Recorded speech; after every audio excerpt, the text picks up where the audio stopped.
Join me.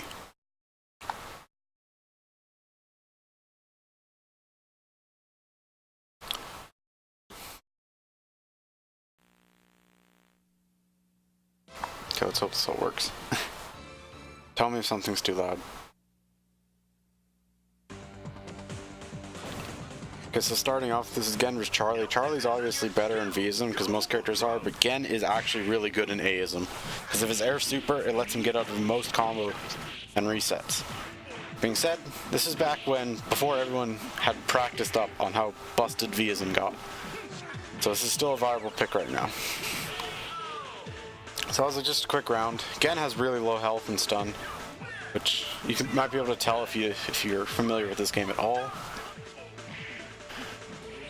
Of course, this is what I was talking about. This is air super. It's really good for getting out of setups. That would have worked on any other character because you can't block again as soon as you air flip. You can only do supers and reversals. Of course. Gen's well known. He plays similar as he does in other later games. He's very grounded style, but his jump is extremely good in crane stance. Or maybe the other one. I don't remember the stance names. He said. Of course, Charlie wants to get him, still zone him, he still plays his traditional game, and it leads him to a win. There's not much out of the ordinary with this.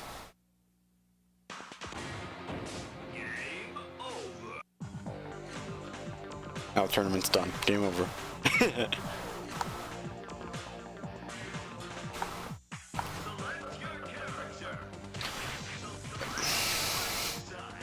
Of course, the winner has to character lock, the loser can switch. That was the rules for them.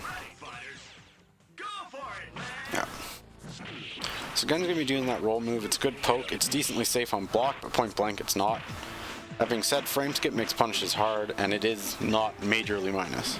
So, other than that, you're probably gonna see a lot of his uppercut, which is a very, very good anti-air for the amount of damage it gets, but it's not good as in large active frames are consistent. Again, for Charlie though, it's fine. And in this game, he can instantly switch between all his stances. And of course, Charlie's still playing his normal, play like Guile, but you have a really decent jump. If this Gen player might wants to anti-air more, he needs to change his stances though, because this one doesn't have a good anti-air. Oh, there we go. That's the uppercut I was talking about. Of course, you missed the safe jump after. You get a safe jump after that if you time it right. They need to be decently high when they drop out, though. Oh, that was very risky. Those rolls are punishable. And that wake-up roll was not invincible. Yeah. So, yeah.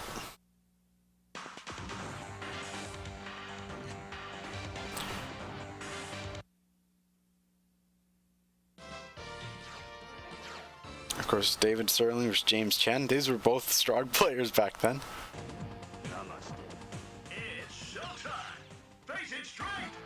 James Chen playing his traditional Russian cami. Of course, Xism isn't very strong, but it is much easier to play than Aism or Vism for Sim because you don't have to hold back. It'll automatically choose your close normals for you. Meaning that you really don't need to know how to play as well. And you still have your reversal super, you just don't have 3. Now traditionally this is a very bad matchup, and it is right now with Aism Zangief, but with Vism, he has I can't say the name, Kobayashi cancel or something like that, that lets him travel the entire length of the screen for half his super bar, and you can do about 80% damage. So it gets much more balanced in the end. Of course, yeah, you're going to see a lot of lariats, a lot of crouch light punches, probably less crouch light punches than you would expect in a later game, mainly due to the fact that it really does no damage, and every heavy is a crush counter in this game. Yep. So if you screw up one crouch light punch, you're back in the corner, full screen. Other than that, Geef has extremely strong jumps. He has about 5 or 6 different mix-ups for timings, and they reach full screen, so you will see a lot of Geef jumping. This is the best way to play him. it. Traditionally, Dawson can also rush down in Xism and Vism. It's less useful in Aism, but it's still viable. Except for against Zangief, he does have a frame 1 SPD, so it's very risky.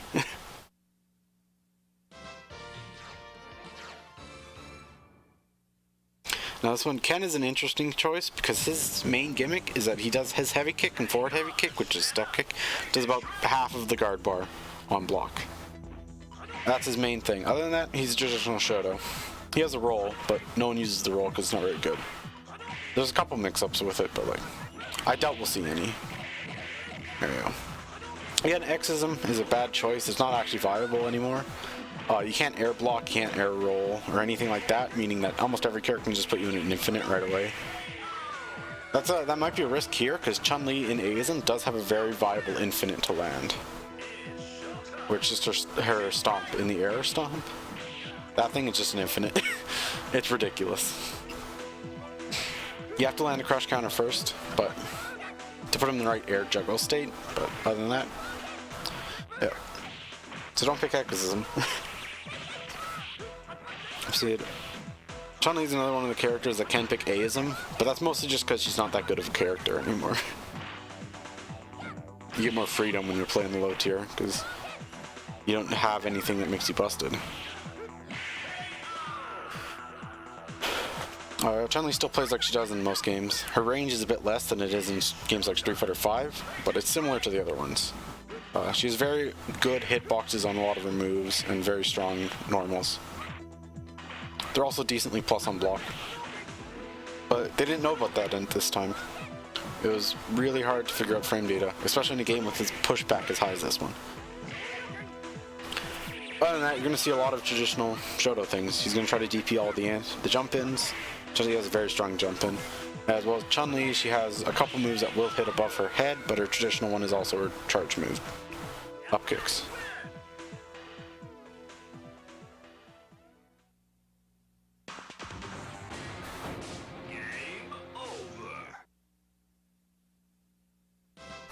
Rounds go very fast in this game when you actually land supers.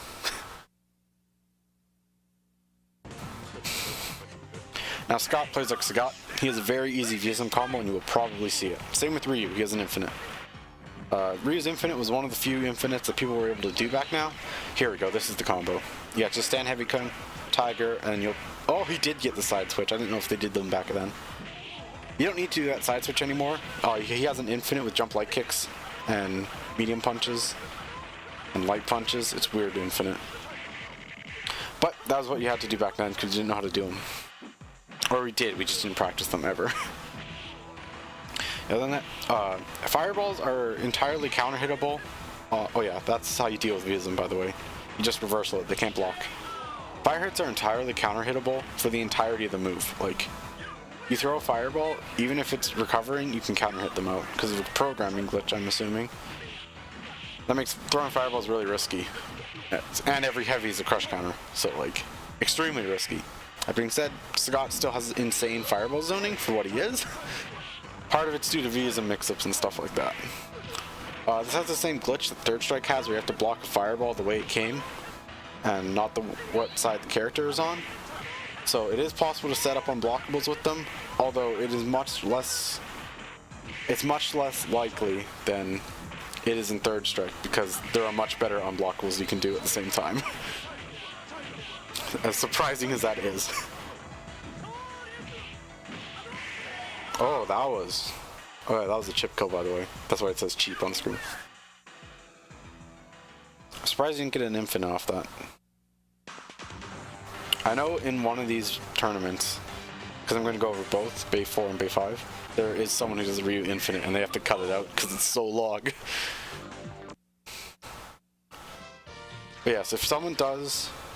Oh, Eddie Lee. He's a League player now, but he is amazing. If someone does a Vism on you, you can Vism right back. You'll have more invincibility and you'll be able to kill them. That's part of the reason why everyone has to play Vism right now. Very few characters can manage with Aism, and those are the ones like Rose who have a pseudo Vism and Aism. You know, Sodom's a very footsies based character. Stand heavy punch, which he moves his sides towards the ground. That is a very strong move. It is incredibly active and it counter hits everything. Like it hits stand to floor.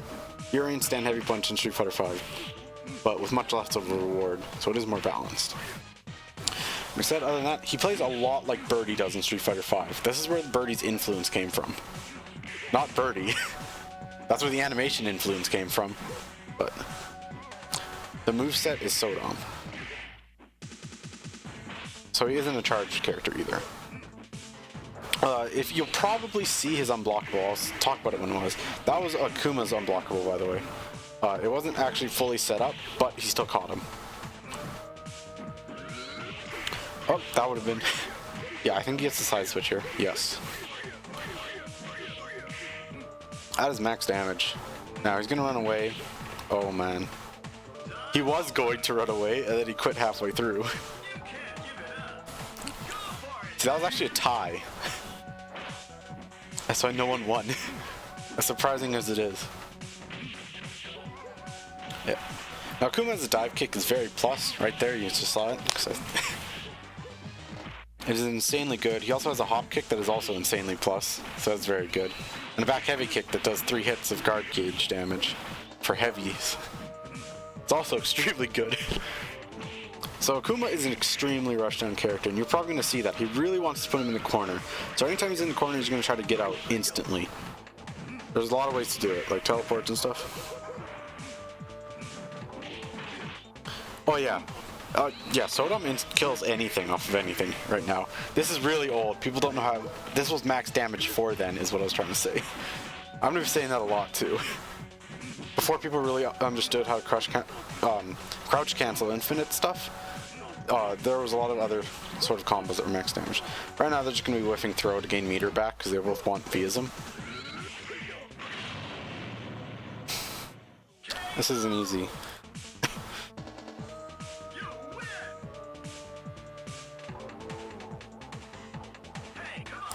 Okay. So, of course, there's going to be a traditional. Eddie Lee, the Sodom player, really wants to play footsies in this matchup. Because at any time, if you let him get to the point where he can throw red fireballs, or where he's right point blank at you, you don't want to be in this position, because Akuma is so much better, as you can see right here. Even for back then, he does way too much damage, and people knew the unblockable back then. That's why red fireballs were dangerous. So yeah. You're allowed to a bit of risk when he doesn't have 50% bar, but you really want to be you don't want to be point blank far away. Which is why Sodom is a really good choice. Eddie Lee plays Karen as well, and that's why you pick Sodom here. Sodom has much better ways. Oh, that was a command grab, by the way. That hop.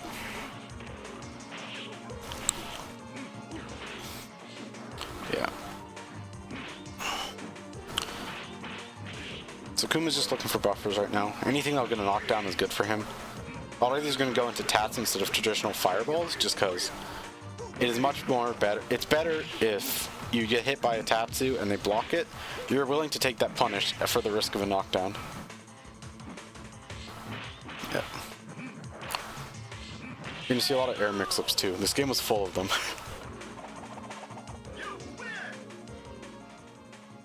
Nice one, Sodom.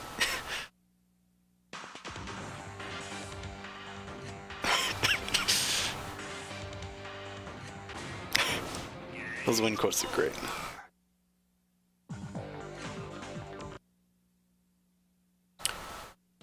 I doubt we're going to see any actual Vism combos until we watch B5, but most of these characters are able to kill.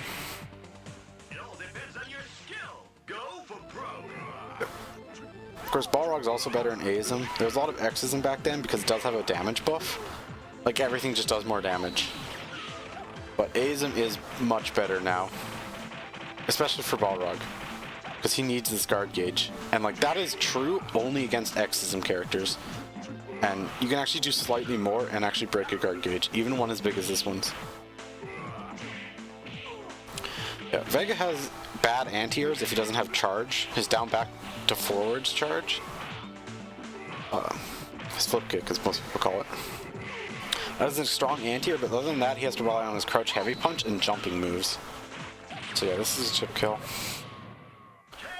Although he does have the 2 flips, which can escape. They are fully invincible in startup, which is a strong move. Vega is very traditional pokes. You're going to see a lot of medium punches because his heavy punch is very slow. But other than that, he'll use rolls sometimes because those are mostly safe. A lot of jumping because Vega has this insane jump arc. And you'll probably see him do a bunch of jump heavy kicks and then throw a jump heavy punch in because you have to time those differently. Other than that, he'll probably use a wall jump to escape as well. Crouch medium kick is a strong low, but none of his moves are cancelable that I can remember. Once he gets into Viism though, everything's cancelable and he has insane pressure. He's also the only character who can cancel his sweep into sweep in Viism.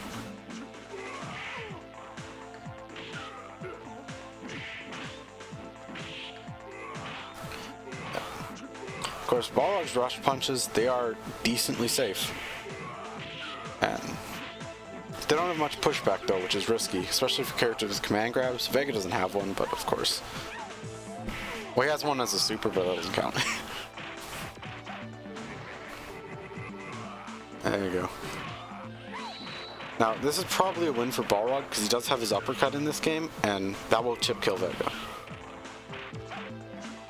That being said, there's no input leniency for Xism, and there is no... There's no consistently for when wake up timing is due to frame skip. Sometimes it just gets skipped.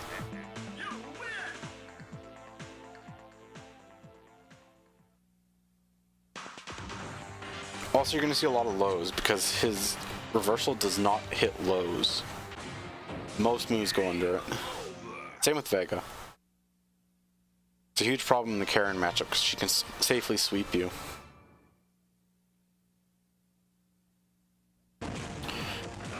Guile Akuma is a really... not Guile.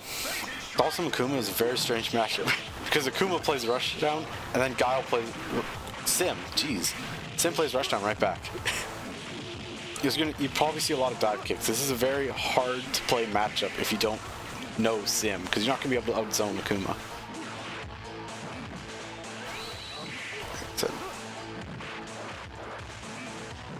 It's one of these matchups that's played completely differently than you'd ever expect. That's one of these matchups that's a very trap matchup because Dalsum does beat Akuma in this game. It's one of Akuma's bad matchups. But if you do not know this matchup, you will lose hard because you cannot play Sim like Sim. That was an attempt. Anytime you do red fireball into demon flip, that's an attempt at an unblockable from Akuma. First.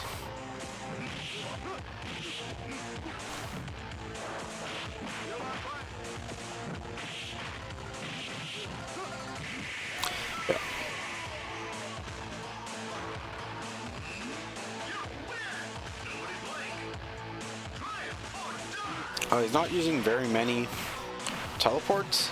Sim, it is fully invincible in this game until recovery, and it's a very good escape tool. But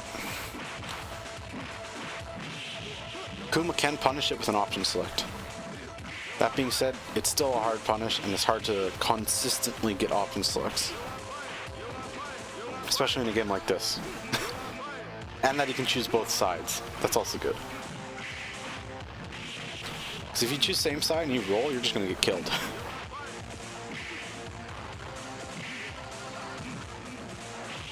Yeah. Because teleport is not fully invincible. Akuma's, it has a hitbox and you can anti-air it, which is strange.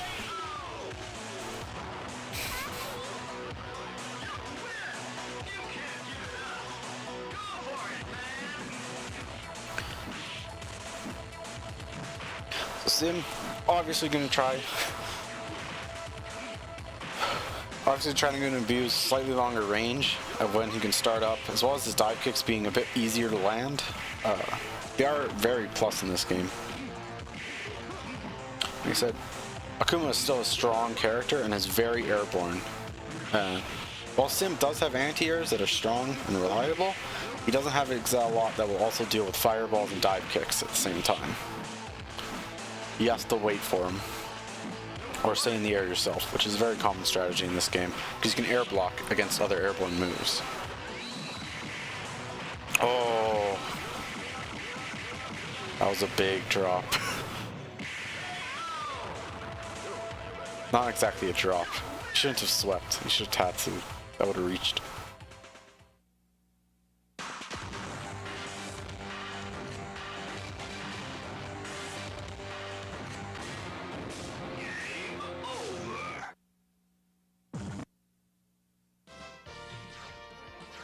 We're gonna see John Choi. I think he's back in Street Fighter 5 now. I don't remember. Either way, yeah, he plays Sakura. Sakura is an extremely rushdown character, but she's also very, very good in footsies.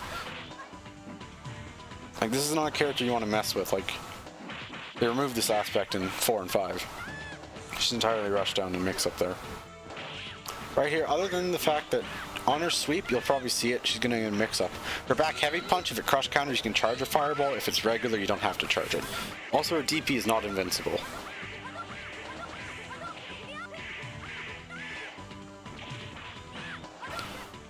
You're gonna see a lot of back hard punch fishing. It's very strong. Stand heavy kick is another strong button. Hard to beat that out. Of course, Sword can with a lot of his moves, because his moves are very active and have very strong hitboxes.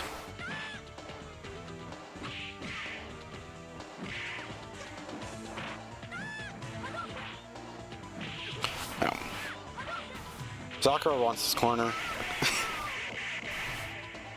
Even without corner, Sakura has strong guard gauge pressure. Especially with that heavy punch DP, it does a good grip and it moves him completely forwards. You can frame trap it off of a lot of her cancelable moves as well. Now, that's not really relevant because Totem does have a large guard gauge compared to some other characters. But Vism in general has a lower guard gauge, which is part of the reason why Sakura gains meta viability as well, even though she's a strong character in her own right. Since both of them are Vism, you're probably not going to see a raw Vism unless it's a jump in. That being said, that's also why they air to air right there. Because if they do throw Vism and you're in the air, you can hit them up. Or you can Vism back. Same with air throws, those are strong. Everyone has an air throw. We said crouch light kick, stand heavy kick is a frame trap. No, it's a counter hit combo. It's not a frame trap. Very few things are actual frame traps in this game. But you can go light into light for a frame trap. Another strong thing, this is a good combo. It probably would have killed if it finished. But I think they screwed up. If you go into air throw, I don't know if they know how to do that yet. At this time, but that kills. Air throws are unscaled pretty much. They still do damage. Because you're gonna see Sodom. He doesn't want to stand heavy punch fish right now. I don't know why. I'm assuming he's got a reason for it. It might not beat her sweep, which is a strong move you have to worry about, and it might not beat her back heavy punch, but I would have to check. This is a strong move. Either way, Sodom has a bit of trouble in footsies against Sakura. But that's mostly just because of her fireball. It being a strong fireball. One of the reasons why she is top tier. And that's not invincible. Like, the reason you're seeing this work is because when you Vism, you have a bit of invincibility where you can actually do moves. It's just a fast move, so you're invincible during that time.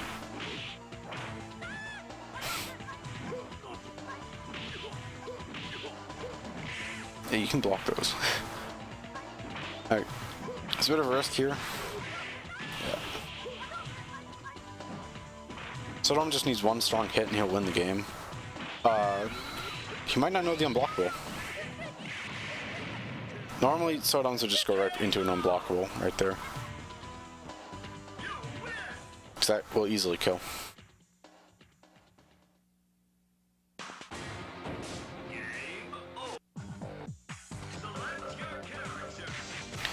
Yeah. Oh, we do see a character switch. So he's gonna play Vega. He plays Vega very strong. He plays a lot of characters strong too. It's a much better matchup because when you do outrange her well,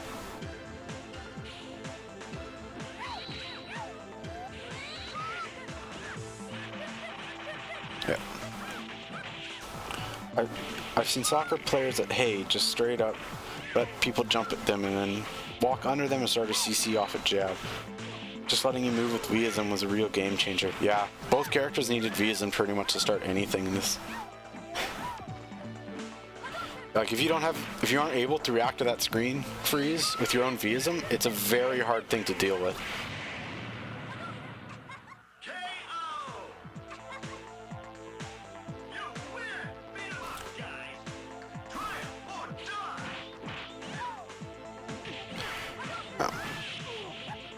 This Vega switch doesn't seem to be working out for him, but Vega is a strong character, and it is completely possible to bring this back, especially with his Vism combo doing so much damage. That was a very strong wall dive.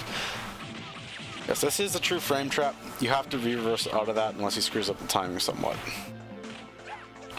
Oh, that air throw went the wrong way. I don't remember if he has one that goes the right way. Yeah, a lot of stuff. There we go. A lot of strong pokes from Vega. He really wants to escape now, but there isn't much of a choice right here. He does have a reversal, as in his flip kick, but again, like I said, a lot of lows go under it.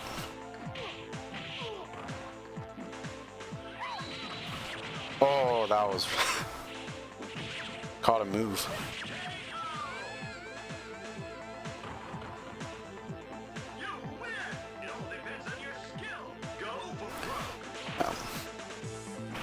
Wants to do an adjustment. More fireballs is always helpful, of course. Vega does not have good fireball tools. His roll doesn't go through fireballs or anything. All of his other moves also don't. And all of his flips will go backwards, unlike a character like... That was a strange hit. But yeah. A character like Blanca, he has a hop that goes forwards that is somewhat fire invincible. Like I said. So Soccer takes that one pretty clean. You only get one taunt a game. But unless you have like you're Dan, or you have a move that uses a taunt and put like fake fireball on Ryu. But you only get one proper taunt a game. Here's Vae. Vae, a well-known Ryu player now. He switched off Akuma late in this game. And he still is known for Ryu to this day. He's a very strong character. The Vae plays real rushdown. He loves his jumps too, which is why he picks Akuma right now. And because he's got the command jump and demon flip, as well as air fireballs and dive kicks, which are both very plus if they block. Oh, also Vae CC still worked. That was a Alpha 2 tech where if you sweep and they're standing up right after a screen flash, they can't block low. Now that works in this game, and Akuma is the only character, other than maybe Sodom and Karim, when they're very close, who can actually capitalize off that, where he cancels his sweep into a red fireball and then he goes right into an unblockable. Characters with Exism cannot do anything against it. Very few characters can actually do anything about it. You need a really good alpha counter, or you need a really good reversal.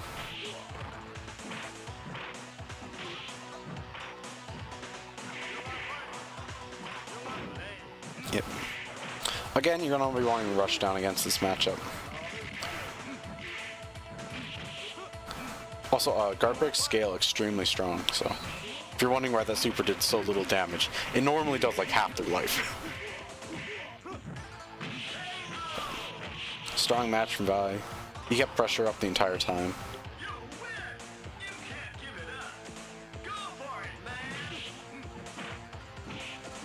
So, you can try to zone him out, but like I said, you want to play rushdown in this matchup. It's a strange world. Because I don't know if you want to play rushdown against Vae though, because he surely is one of the strongest rushdown players in the world. Oh. Yeah. Yeah. Of course, normal zoning is strong. Still. Because you are Dhalsim, and this is one of the best versions of Dhalsim. Other than maybe Super Turbo. And maybe other SF2s I don't know much about, but I don't play that much. Yeah.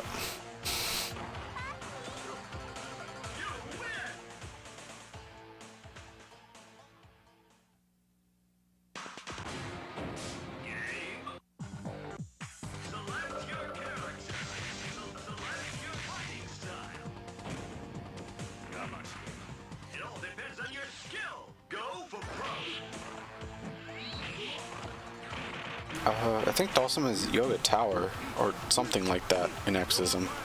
But it has literally been over a decade since I've played Exism stuff. If anyone remembers, you can tell me. So again, yeah, this is similar to what Sims Rushdown looks like, where you're going to be doing a couple of close moves, dive kick back in, then just do a couple really long range moves for frame traps or similar. They're not true frame traps, but a lot of faster moves like the stand light kick will become frame traps, which is where the risk comes in. Yeah, that's a common try to escape where you just instantly do down heavy punch in the air and you just try to go to the other side of the screen real fast. You do have to, that's why you see a lot of Valle jumping, other than the normal fact that he likes to jump, but because you can cancel with Akuma into Air Tatsu and you will catch him most of the time. That was a strong option. Also, there is a reversal message. Every time you don't see it, it's because they missed the timing. Or because it was frame skipped. This frame shift works where it just cuts out a frame every couple times. It plays it in the background and you don't get to see it. But it won't take your inputs, it just copies the last one. Meaning that if that one frame is the one frame for your reversal window, you don't get a reversal. I can link a video, but it'll take a little bit. But Xenozip on YouTube has a playlist of almost every character's V's and combos. Other than that, you're just going to need to know crouch cancels, where you can look up on GameFAQs. There's a guide by James Chen on how to do those.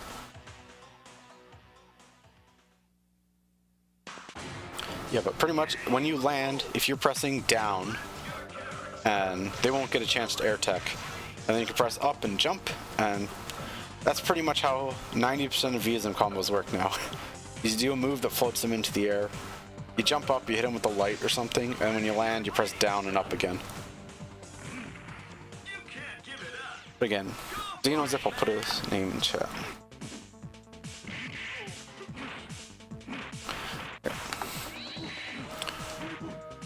He has a playlist for almost everything. This is way back in like 2004 to 2007 he was making these.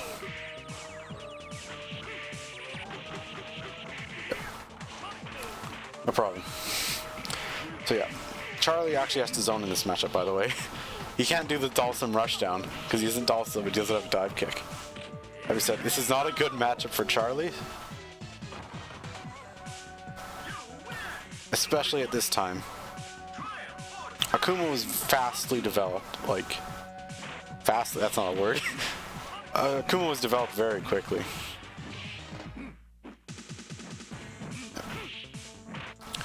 We found a lot of his unblockables and setups, because they're the same as the Alpha 2 stuff he has, pretty much.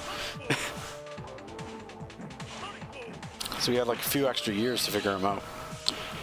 Whereas Charlie, we figured out some of his better damaging ones, but we didn't figure out any infinites or the like with him for his V's and stuff. So you're gonna see a lot of A's him, because then he gets like just good damage off supers. Of course. Yeah. Air Fireball is still an extremely hard move to deal with, but I'm not sure why he's not charging. Like, you don't have to block it high, so you can charge flash kicks during those. The other option is you can instant air block that stuff, or you just jump back. It's not actually instant, there's still like jump time. Ooh. There's still a time to get off the ground, but it will reduce the frame advantage, I mean. Because when you land, you just go into landing recovery and cancel out of that. It doesn't like carry it on like modern games like Dragon Ball FighterZ does. Oh, that was very close to a punish. The other thing to mention is this game is a very robust like high and low system, where a lot of moves will go over lows or go under highs. Even if they don't hit like crouching or something, they play with a lot of hitboxes. Something like Sobat Kick, which is the one where he just sort of stands in the air. That one he did twice. That move will go over most lows in this game. Not all of them, but most of them. Same with Charlie's overhead. I don't think it's an overhead anymore, but it used to be. Alpha 2. Makes a couple characters, like mostly Karen, a much easier matchup for him because she loses her sweep, which is long. Oh, slightly mistimed that uppercut to get the timeout.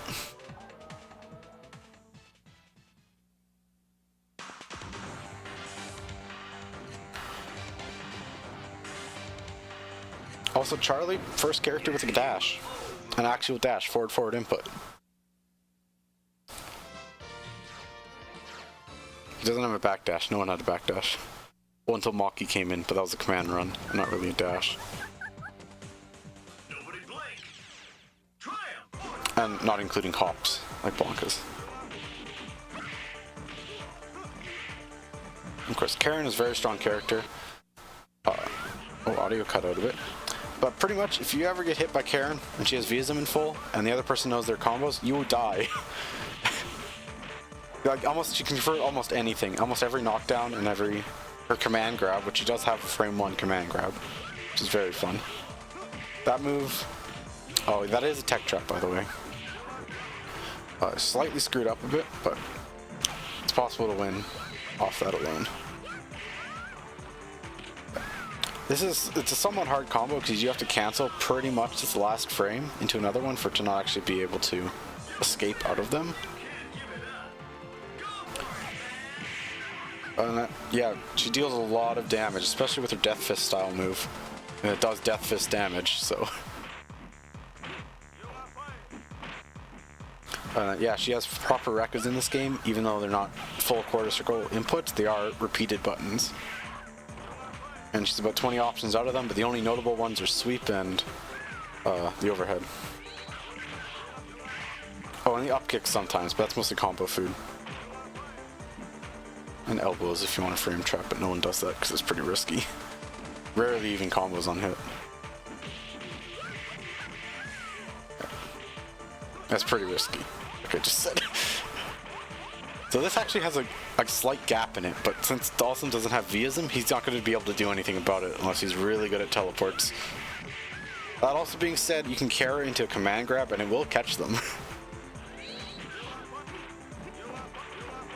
And it's unblockable setup, I think.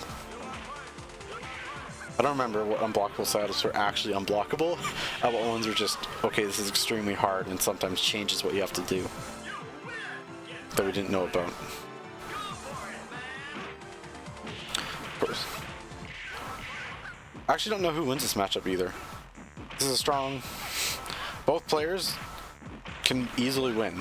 Like, it's not something insane. Karen also has a high counter and a low counter, which she can use, and that will instantly knock Dawson down. You can just jump right in. Like, it works literally full screen. It's insane. It's also extremely strong at stocking his dive kicks. And if you do it right, you can put them in a mix-up where they have to either air tech or not land. And it's pretty much a 50-50. I don't remember how many options Dawson actually has, but you can do one where you put them into pretty much a 50-50 and they will die if they guess wrong. I really hope someone does a full Karen Vism combo, because they are exciting to watch somewhat.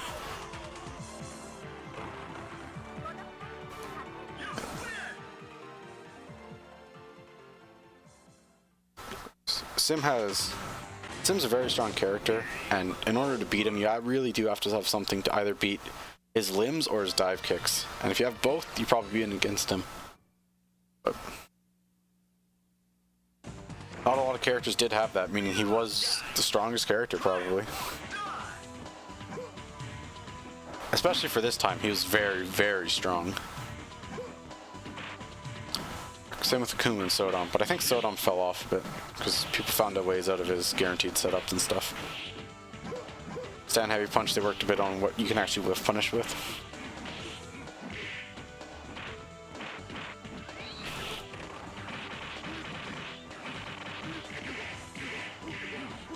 Yeah, Akuma is really good. Most people would put Sim and Akuma as definitely top 2, and Sodom I say is debatable, but a lot of people say he's really good too as well.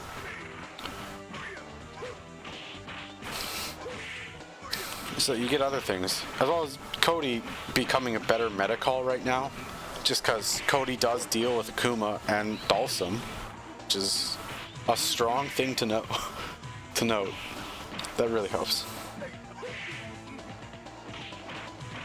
Yeah.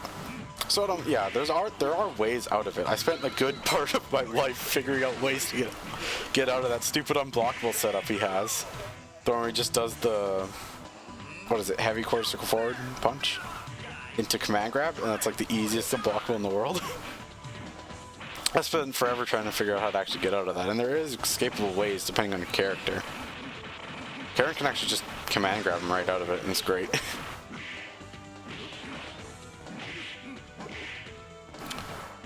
Yeah. There's a lot of... This game was very hard to find info on, so I'd be surprised if everyone actually knew about all these matchups still. I sure don't. I forget everything about these characters all the time. Yeah, that hop kick is insanely plus on hit and block, by the way. Oh, it's like something like +6. You can frame trap into a stand heavy kick, or back heavy kick, I mean.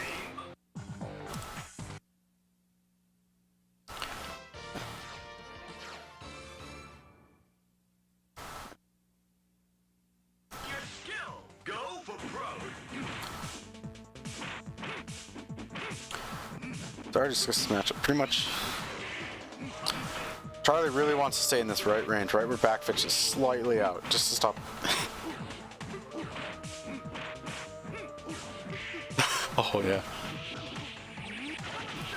Part of the reason you people play Akuma is because that hop kick is so, it's just so attractive to play.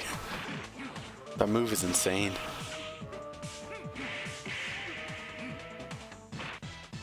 Plus, you know, he has all the Shoto tools that you'd want, so this is a very attractive character. Oh, it's a strong air to air.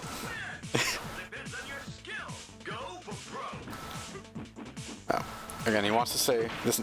Charlie Nash wants to stay just outside of his back fist range. That's probably his best range. Purely due to the fact that that's Akuma's jumping range, and that you'll be able to walk under it slightly. If he wants to do a neutral jump or backwards jump, then you can just move right in, especially with your dash.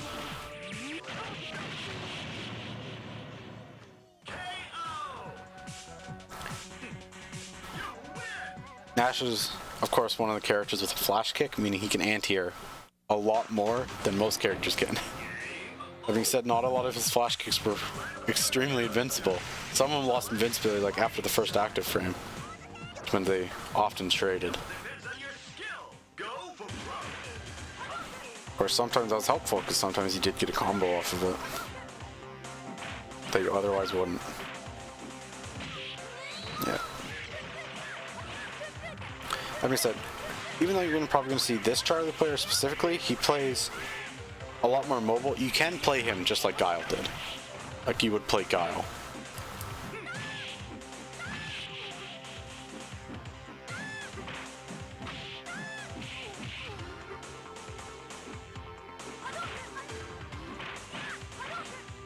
Yeah, his thing about his flash kicks is that they actually have 3 different hitboxes, if I'm remembering correct. If you look me up on YouTube, same name, I actually have hitbox videos of it. And I'm pretty sure they don't hit behind his head at all. And they're only grounded for like 1 or 2 active frames, so you can air block them very consistently sometimes. Especially if you're like an anti-air mix-up and they want to have to do it early to stop like dive kicks. Some characters could actually punish that. Namely Sakura, she can actually punish it very well with her air tatsu because it reaches so far.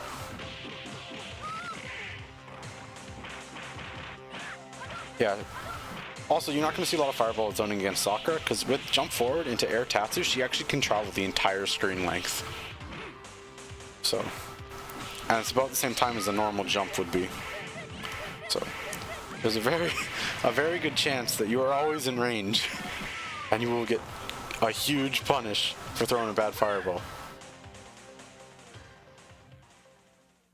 Plus, she has her own fireballs you have to deal with.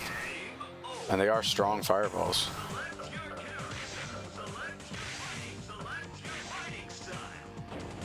So we're closing down last couple matches soon. And then we'll move on to Battle at the B5. Yeah, this is probably one of the only matchups you're going to actually see strong sim zoning in. This is a matchup where you can absolutely zone her out. Fireballs are good for footsies, but Dawson's fireball is much better than hers. And it will let him put enough out to just constantly stop her. Of course, being in the corner is a very bad position, especially in Xism where you take more damage. And especially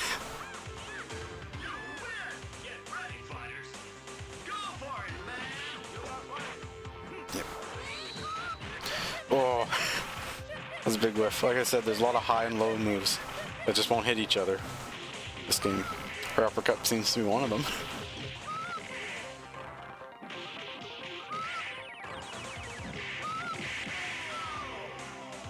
Yeah.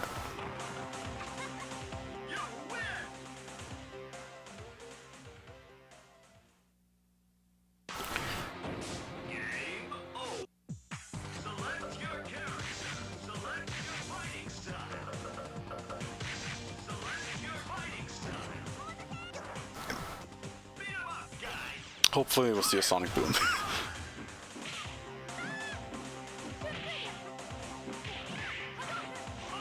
There we go.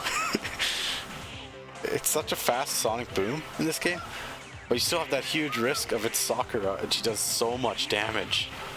Like, if you guess the wrong one, she can jump in Vism and it will kill you. This time even, it'll kill you from 50%, so. Nowadays, she can just kill you. Yeah. That's actually a mix-up. You can go land in front or land behind, and you can make the follow-up attack land in front or land behind. And it's very hard to block. That being said, it requires like a one-frame movement to land in front. No, to hit behind and land behind, or hit in front and land behind, in front. The most common setup is the one where you just stand still and jump, and that will hit in front, then land behind. Other than that, it's a safe jump against most characters. I'm not sure about Charlie, but I'm assuming it is, judging by the fact that he doesn't try to flash kick it.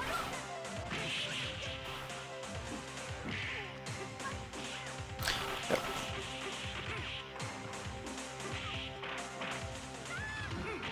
You're going to see a lot of Sobats trying to get back in. Well, you would have seen a lot of Sobats trying to get back in if you didn't die. Sobat's decently safe. A lot of characters just don't have the range to challenge it, especially against Sonic Booms and other style of moves.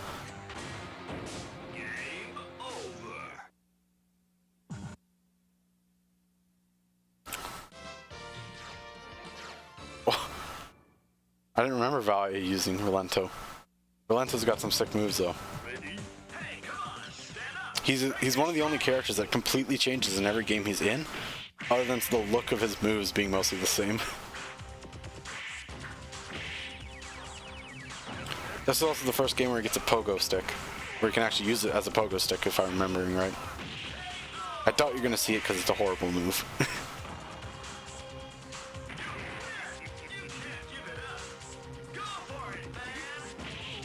Yeah. Also, Relento has 2 super jumps, one forward, one backwards, as well as a couple wall jumps, and his normal rolls and hops and stuff, as well as his knife stance where he can throw out the fireball knife. Yeah. He has all those in this game. I mean, he can be a very, very mobile character, something that Vaia is known to love. Oh, nice air throw. Again, it's risky for Relento to be in the air in Xism because he cannot air block. Meaning that if this Nash player, if he was doing jumps and I think it's just heavy punch or something, he has very active jump normals. Meaning that even if he wants to jump up and challenge, he has to air and he has to call it out. Whereas, oh, switches sim. Oh yeah, Relento and Vism, he's insane. I like his, the one where he just does like stand heavy punch and then just super jumps at you and it still works. A bunch of crazy stuff like that. I'm just glad he doesn't have a command grab to OGG with. I don't want to have to play this character when he's good. Oh man. Of course, Sim is a strong pick against him. You're gonna see a lot of anti-airs, which will also hit standing, which is just a strong move, like a stand medium kick, stand heavy kick. Dawson's. They will stop anything he tries. Hopefully. There's obviously ways around it, like there are any moves. But that's the attempt right now. He also has stand light punch into Yoga Flame or Yoga Fire. Both of those will send him like full screen, depending on what you want. You can also just cancel it into a teleport and mix them up. That was a strong move. I don't know if people still do that though. I remember that was my main gimmick. Just stand light punch anti-air and just mix up teleports.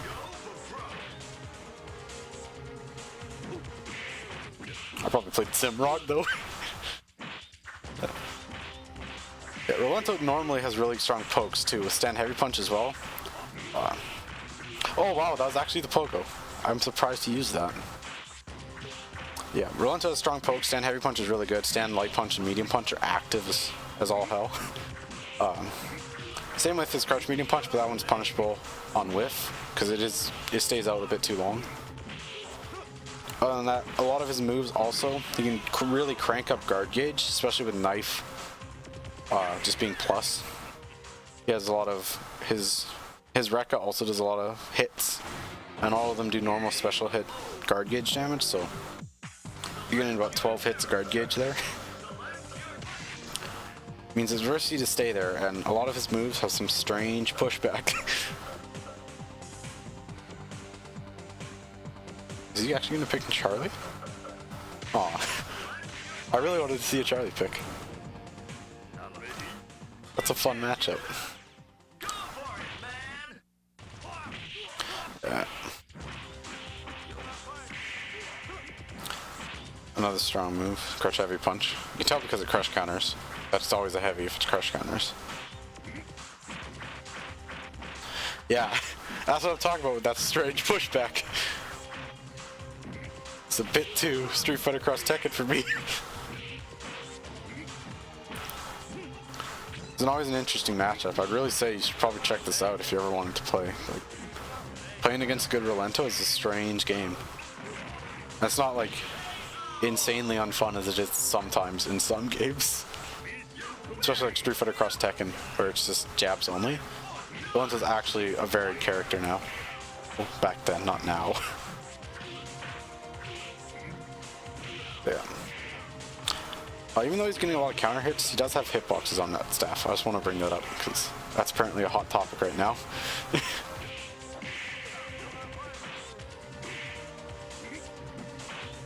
It's a good counter poke, the light one, but the heavy one is not at all. I might actually bring this back. Being a 50% bar for Rolento is a pretty big buff. The amount of damage the supers do in this game. Meter is a really good damage buff, so it's one of those games that if you play it, you're going to learn how to manage your meter very quick. Yeah, this is death.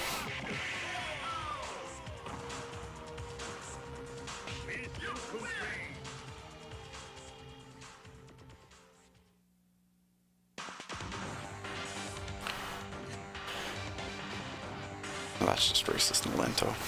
Jeez.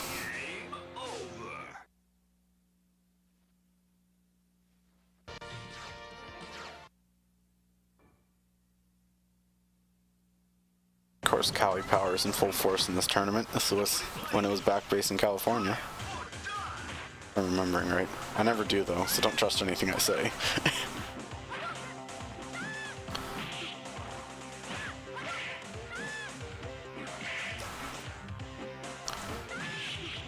This is it's a risky position.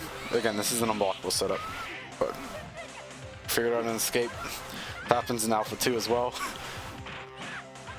Where Choi, the first thing he does against Vi is he shows that he isn't gonna fall for his tricks anymore. He figured out a way and he saves it for grand finals or top 8.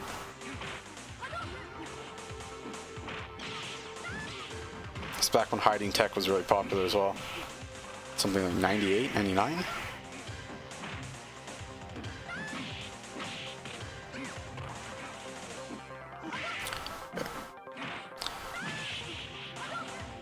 Of course, Sakura's doing some strong pokes here. Akuma doesn't really have the best pokes in this game, but he does have manageable pokes. The best one you're going to see though is probably his crouch heavy kick, and just other buffers are good.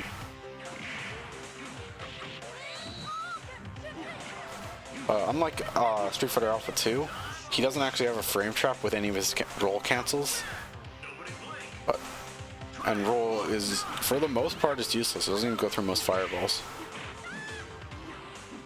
like you'd normally expect. It does cross up, which can lead to some gimmicks, but there's not a lot of it. If you're doing cross-ups, as for cross-up Oki, as Akuma, you have much better options you could be doing instead.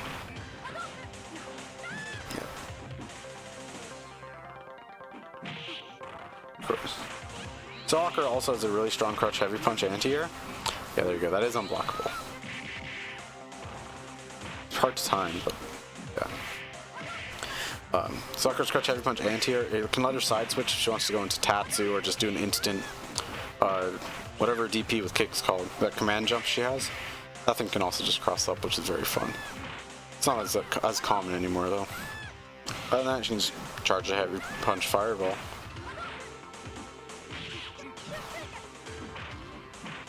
So you're gonna see a lot of just attempts. Oh. I was talking about, if someone talks Vism and you got Vism, if you're not pressing the button, you just hit them right out. Ooh. That was rather risky. Could have just kick killed.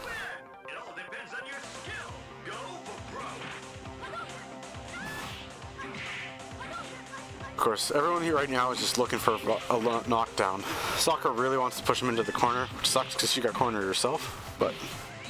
So you're going to see her really try to get out of the air, jumping. Other stuff like jumping is just really strong against Akuma, because if you air block his hop kick, he's actually minus sometimes, as well as Akuma really likes jumps because all of his jumps are insanely good. Yeah. Well, he got him back into the corner. This is his best spot. Stand heavy kick does a chunk of guard gauge. Stand heavy punch as well, also cancellables. Back heavy punch just is insanely good counter hit, as well as normal hit. It's good damage. Look at this. He's probably going to guard break, and we're going to get a good damage combo. This is right where she wants to be. Chip kill probably. He wants to gain his bar back though, 50% Vism bar. Just because that makes him so much safer against so many things that Akuma can do. Yeah, see right now, if he had 50%, that would not have been a safe activation for Akuma.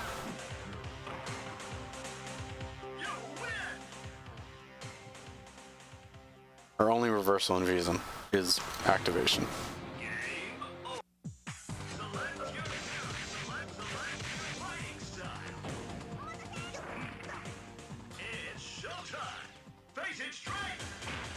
I want to see a raw heavy kick Tatsu for both sides. Give me something ridiculous. It's definitely not going to happen. Don't get your hopes up, bud. Man can dream. Of course, those double fireballs in Vism, those are some of the strongest things in these games. They cover so much screen for you. Oh man, he didn't know that you can anti-air that. That's like the favorite oddity of that game. You can anti-air his demon, his teleport.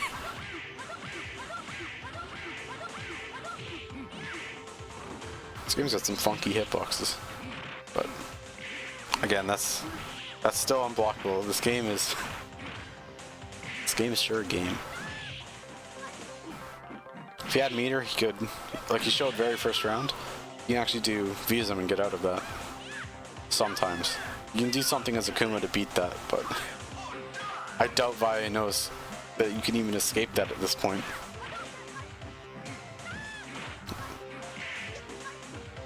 Yeah. getting corners is really bad for both these characters, so. Akuma's better mid-screen, but Sakura is also better at being cornered just due to her higher life and higher stun values. Akuma has the lowest stun and lowest life in the game. Surprising that he doesn't have the lowest guard bar, though. I would have expected him to. I probably would have made it balance somewhat.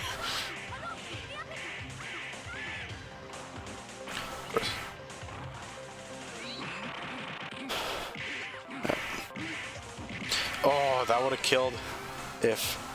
That would have killed outright modern times.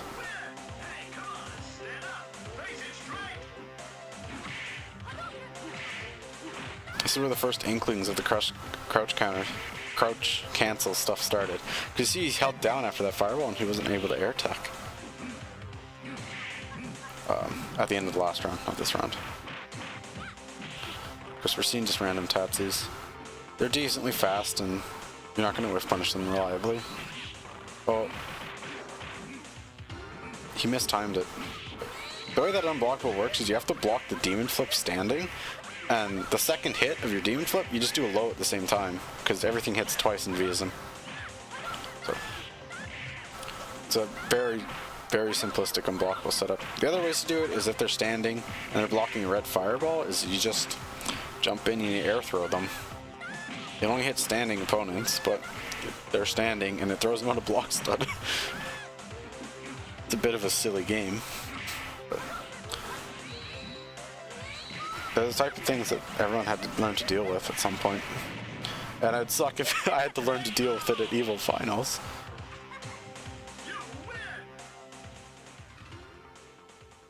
Yeah.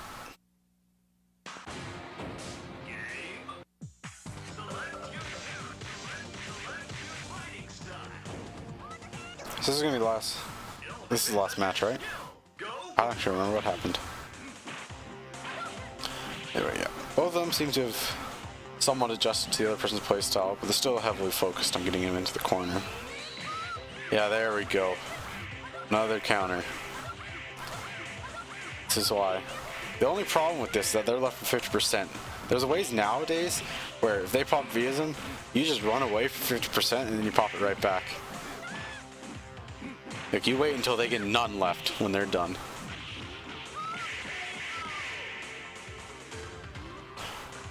The other option is just to kill them. It's always a fun option. So, we'll probably see in the next tournament, B5, a lot more damaging combos. Yeah. He picked the wrong jumping. Something like air tats is usually better. It's one of his fastest moves. Other than that, like lights.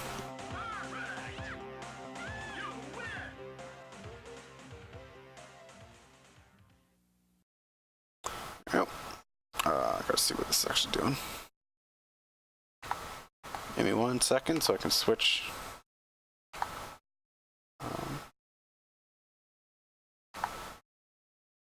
Open up the next one.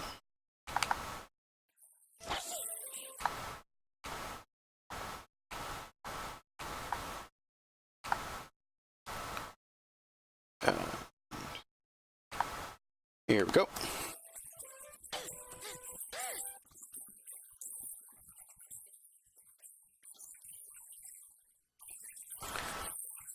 course, like I said last time, Zangief, very strong jump-ins. It's a little bit loud. Turn that down. Yeah, Karen, you didn't see my... Oh, that was a win. Yeah, very strong jump-ins. Karen's anti-air only one actual anti-air frame, but it is active for longer. And on crush, if they counter hit it, it just keeps juggling them until they stop countering. It's up scoring. Now, this is the type of thing. You're also going to see a lot of air blocks, because people really started exploring this game around this time. Still be a few years before people actually get Viasm down, but right now people are figuring out options. So yeah, you're going to see this matchup is mostly about anti-airs. Most Geef matchups are. Yeah. So what the Geef wants to do, jump heavy punch to get in, jump splash is also a really strong move to get in. You both have to anti at those different times, jump light kick, medium kick. Those both have different timings. The jump heavy kick as well. So many jump ins were so good with him. But if you get a good anti-air, this starts happening. Yeah. Other than that, there are ways to deal with it. Like if you try to air him, you have good success. If you just V's him, he'll get completely screwed.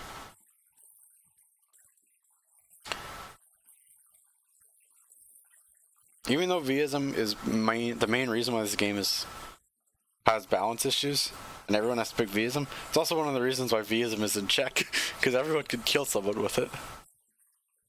It's a fun game. So yeah, you're going to see a lot, and I mean a lot more jumps. Other than that, of course, Geef still has command grab, so you might see an empty jump just right into command grab. That's a risk you gotta see. He's doing empty jumps right now. I'm assuming he wants to buffer a 720 in those. Well, that will do a good 50% of Karen's life. Yeah, he's out of range and overhead's not throwable. Karen's overhead also crushes lows, which is great.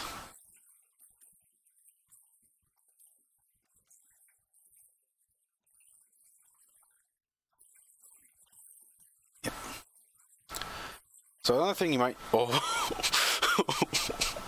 Wow, that was risky. Something else, Lariat is somewhat of a reversal in this game. It's only upper body invincible. You're going to be able to be swept out of it, but they want to do something like Karen Stand medium kick, doesn't hit it. Karen Stand medium kick is also one of her best confirms because it goes right into Rekka's. Yeah. That's a bit silly. These SPDs are... Yeah, there you go. That was another one. Tried to lariat again. Of course, he dropped the combo. If he did light or Senha, you'd be in range to do another OTG. Also, you can just Senha can't cancel it and do... No, instead of Senha, you can just cancel it into like your Rekka, and you'll just combo off him. That's generally easier combo. So what you do nowadays, because you get it, it's a much easier way to kill. Just go right into your jump heavy kick loops.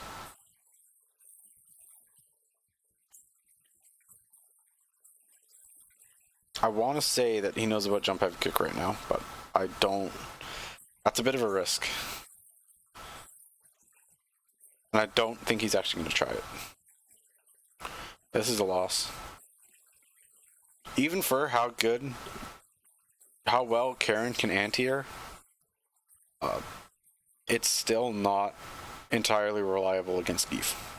Other characters you can consistently anti-air, but I would never try it against Geef if I have no life. That being said, I'm also not gonna, try to block his jump in because he just goes right into Lariat and kills you. Or Green Hand. Now, Vega's a strong pick. His anti-airs are much worse though, which is a bit of a risk. And then again, air throw is always an option. For every character. Every character has an air throw. Some of them are techable, but not all of them.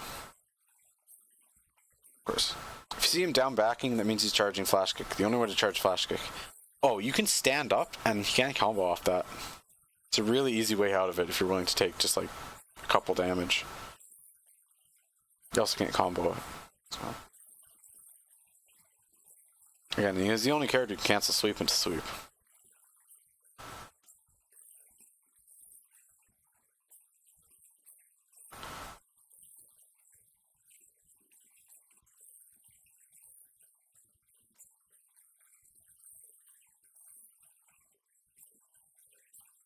Yeah, that's safe.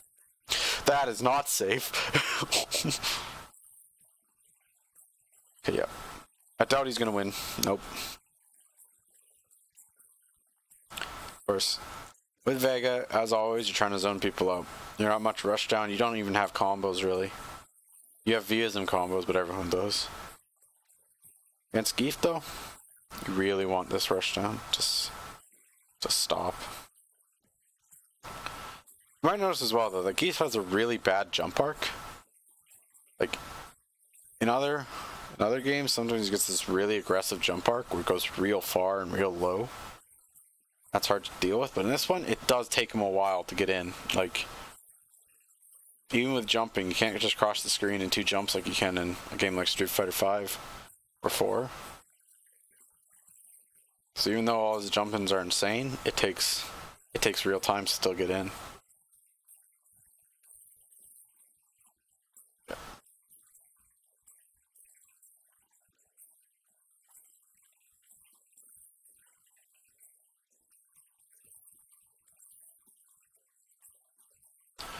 This is going to be a patient game. I really doubt if Vega would want to ever actually try to break out of getting close against the Zangief. That's a huge risk that no one wants to take. But it also means we're going to probably go to time in all these matches.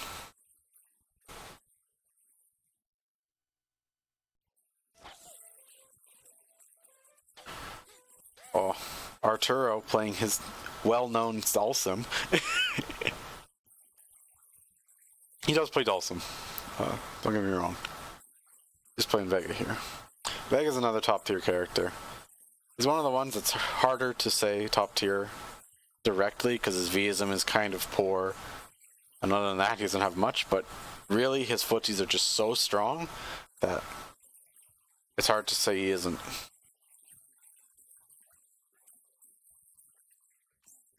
It's probably one of the only game where your most of your wins with Vega are going to be from footsies. Especially in modern times where Vism is just so risky. It's stupidly strong, but it is still risky.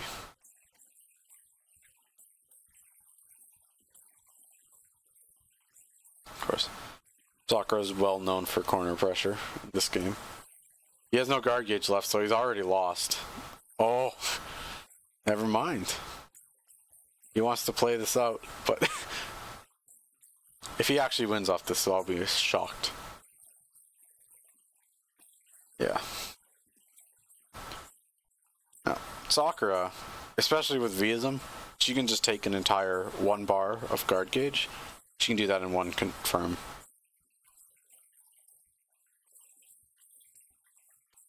That's far from max damage, by the way.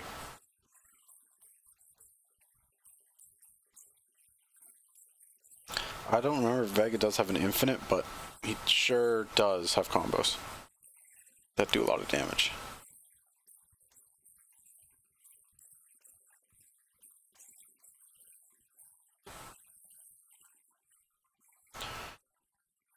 This is really risky because now he doesn't have his claw, and his hitboxes are much worse without claw.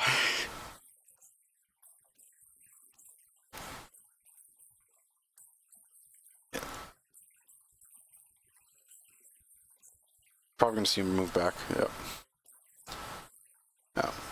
Obviously, with your mediums, Claw's one of the characters that doesn't like using heavy punches as much. A lot of other characters are really heavy focused because counter hits are strong. But Claw's one of the characters where his mediums are just his best buttons. Yeah. He missed his reversal timing probably.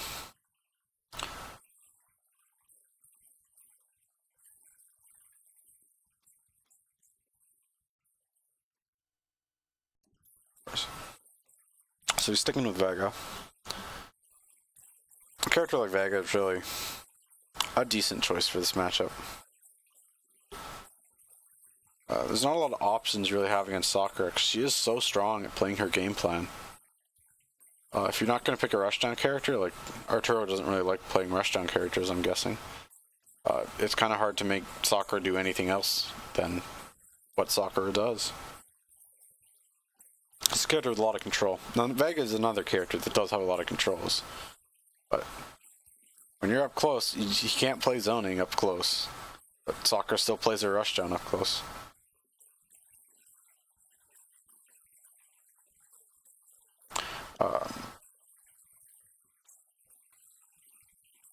This wasn't a character lock. Don't be shocked if you saw someone switch their characters, try to get out of this matchup. Yeah. That was a risk. You might see Vega run away just to build V'ism, but this is also like prime time. Soccer doesn't have V'ism, you have so much less risk. If he does like something like a jump back and just throws twice, yeah. That's a very common strategy. It just gave V'ism at 50% so you don't die.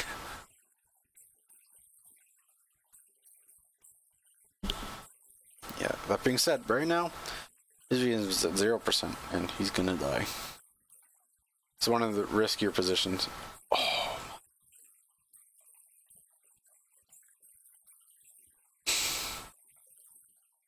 You saw it again, that right there, even though he could have done a hitter much quicker out of that, he runs away for a little bit so he gets under 50% of the bar left in V'ism, so that when you do hit her out of it, they don't have any bar left.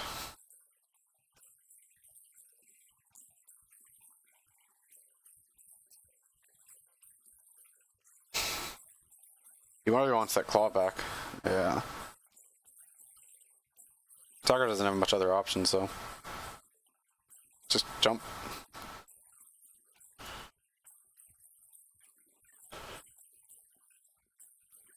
Yeah. So obviously,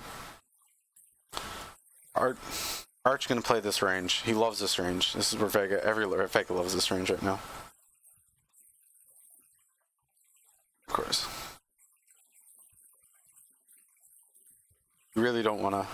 You don't wanna let this happen either. He's welcome. Of course. Oh. You can kill off that, by the way. Like, he dropped the combo, but yeah, that was a real combo and you could have killed from.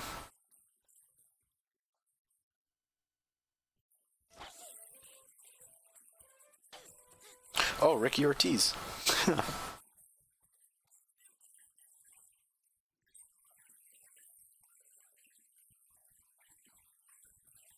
Of course, Ricky Ortiz, well-known soccer player.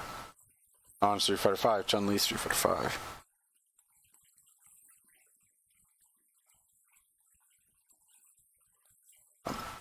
This matchup's mostly normal. Both characters play what they want to play. They both have a lot of foots focused. Sodom's the slower version. He plays a lot more like Birdie does. This is actually where Birdie's got his moveset inspiration from, unlike the Birdie that's actually in this game. That's where the animations come from.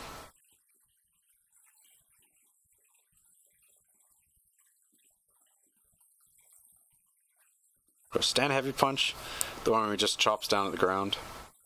Or stabs at the ground, I guess. That's a move that very active, very good counter poke. Other moves, just general pokes mostly. His slide is very strong. It's not always punishable, especially if you hit at all spaced. One of the safest sweeps in the game, honestly.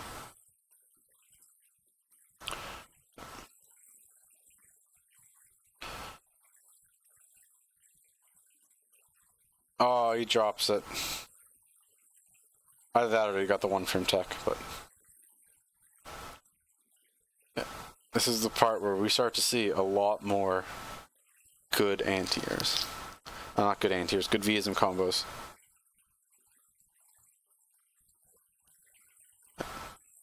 Just some strong pokes to finish up the round. We're probably going to start seeing some heavy kicks on Sodom's side from soon. Because that is another move that he wants to use in this matchup. And as soon as Soccer starts switching to lows to beat stuff like stand medium punch, you definitely want to see it. That's actually only available as a reversal, by the way, that move. Tengu walking. Other than that, Ricky Ortiz, even back then, when she's just a kid, she's very good at footsies. And again, everyone had to be good at footsies in this game, though. Of course.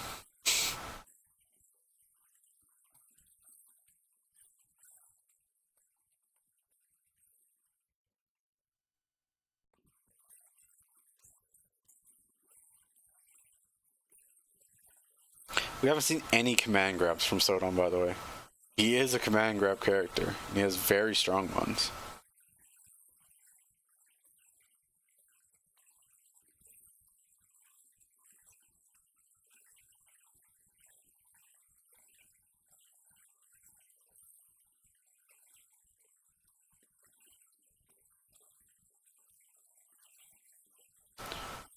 Just press and stand heavy kick at all the right times.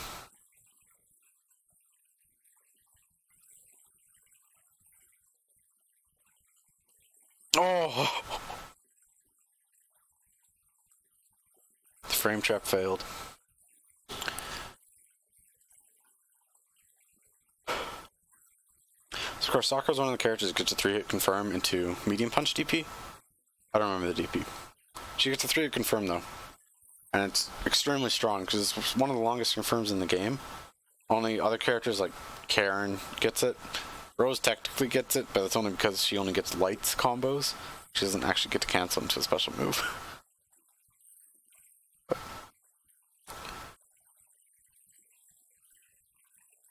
And it's a frame trap the entire way through.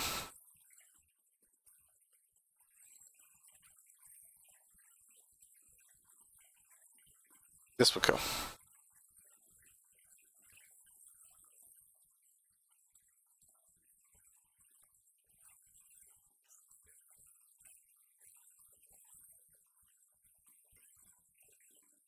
Oh, that was a badly timed jump in. That would have just been a second earlier. It would have hit. Got a full combo.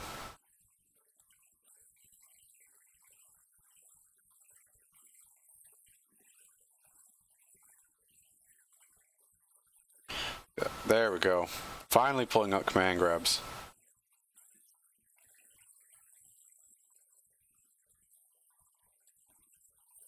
One of the notable things. There's a good 2 full games, until he decides, hey, I'm going to start throwing you command grabs, just take that win.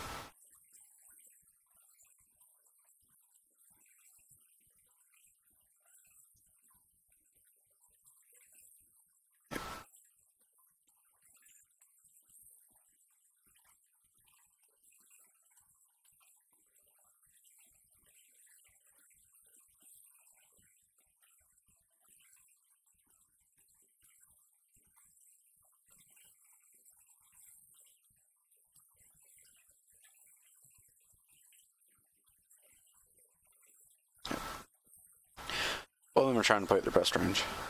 But right now, Sakura's, she's clearly, her stand heavy kicks are, she had to change her timing up because Sodom stopped falling for them. We're gonna start looking for that too. He really wants to get a slide under one of them, but it's hard to do that. Of course, there's more adjustments right there with the neutral jump. He knew a slide was coming. She knew a slide was coming. I mean, of course. Oh, that was an unblockable setup that he's gonna go for, and Sakura calls through it. Just goes right into it. Pokes him out of an overhead. Vism combo. There's. Even though it's a lot of hits, there are often a lot of gaps in Vism pressure. Yes. Anytime you get cornered against Sakura, it's real hard to deal with. Loses bracket though.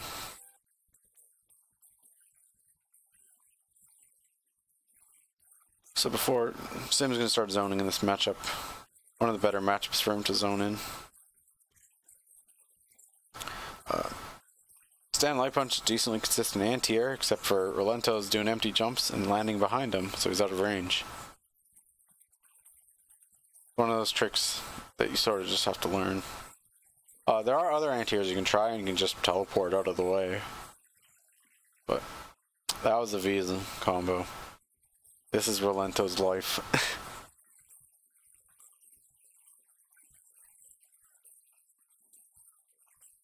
This is one of the nutty characters in this game. There's a lot of tricks Rolentos can pull out. And it can get scary if you don't understand what's going on. In the end, if you do know all of his tricks, which is a hard thing to learn, you can learn to deal with him somewhat. And Dawson would definitely win this matchup. But when you got a bag a mile deep that you can pull stuff out of. One of those things that not everyone can know everything, and not everyone can remember everything at once. There's a lot of unfamiliarity that can come into play at this. And even then, if they win, you can just switch right to a character they do know, and they're going to be thrown off their game. No one's prepared for this stuff. It's a completely different mindset. Another common thing is just pogo cancels. You do his jump pogo, and you just hit the ground, and sometimes it just lets you do anything you want. Or you can just go over like that. It's a real common trick. And again, it's just a jumping move he has. Like, you don't have to do it. There's no tell. It's minus on block and hit, though, so. As long as you always recognize it very quickly, you will be able to punish. Even if that punish is only mash jab. Anything to stop them is great. He's a very scary character. There you go.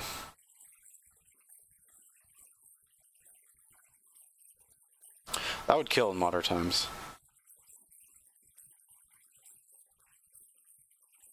Again, that's probably my favorite Visum combo as well. Just stand heavy punch, stand medium kick, stand heavy punch, flip.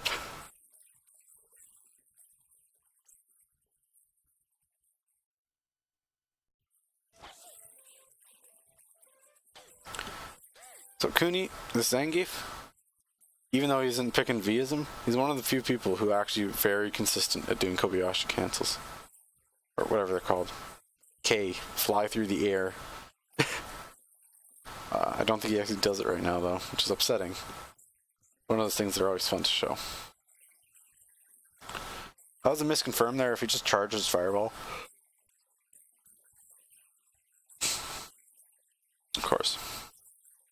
Oh yeah, if he charges his Fireball, you can do a combo off that counter hit back heavy punch. But you have to confirm it, obviously. Crouch heavy punch is still the consistent anti-air that it always is. This is very helpful for a Zangief matchup. Even more helpful that it is a crouching anti-air that stays crouching. There you go. That was the charge. Confirm. You react to the counter hits, big flash, and just mash more. Yeah. So, as always, corner pressure is scary. You can see why. This back heavy punch leads to huge damage on counter hit. And every time it hits your guard gauge, it takes a big chunk out of it. You can see it almost took half in one confirm. This is death. The best chance he had was to probably just land and try to do a level 3, 720. But even then, that's risky, because you just don't have bar. This switch to Sodom is probably good. Sakura's anti-airs are consistent enough that you can't just jump in. Whereas if you're playing Soda, you can at least try to challenge her in footsies. You can actually try to... You have a lot more options and opportunities to outplay someone playing pure footsies. Oh, this is not a real combo, but that was trying the unblockable. He failed the unblockable too. Oh man, Sakura had a lot of things. She played so much like a Shoto, even though some of her moves didn't operate the right way, that it was so strong. And then she just goes mad rush down, and it was the worst thing in the world. Man, I hate the corner.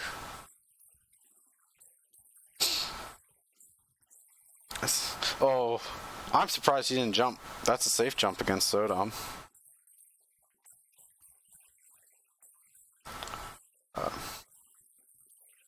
I don't remember who the soccer player was. And these are, I think this was a Japanese player. And they figured out crouch cancel combos. Wow, I screwed that up every time so far. They figured out crouch cancel combos so much quicker than the rest of us did over in the West. So there's...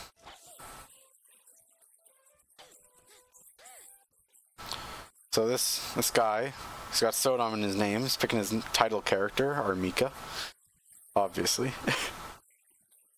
Mika's often thought of as the worst character in the game, which is the title, because this is a game with Dan in it.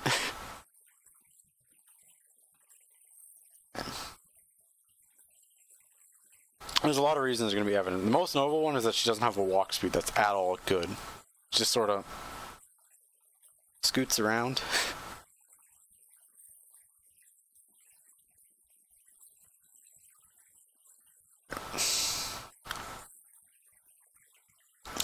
I mean, you gotta be a true man and play A's and Dan so you can go into that Tauntaun stall super.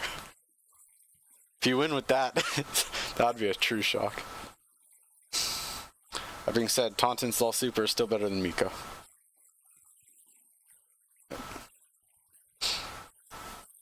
That overhead, actually, the Sakura's overhead, that's actually minus on hit. It's not very minus. I couldn't tell you off the top of my head either, but it's the same with most of those overheads in this game. It's really strange.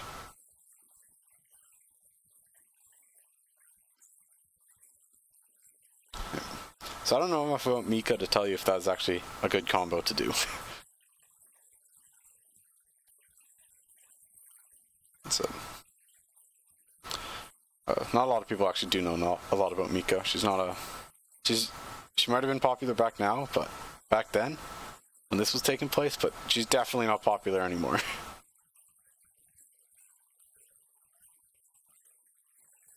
So this is another one of her problems, that all of her special moves, including her command grabs, have these weird, insanely long startups to them. And in a game like this, where counter hits are really strong, that's just not acceptable. Something you can't handle. They also got long recoveries, and a lot of them are minus on hit, so... Sakura was a character with a frame 1 SPD or something, you just would not be able to pick Mika against her.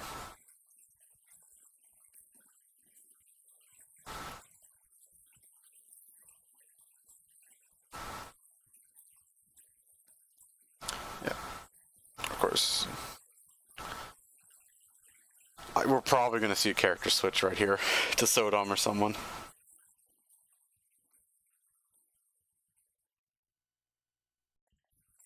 Yeah.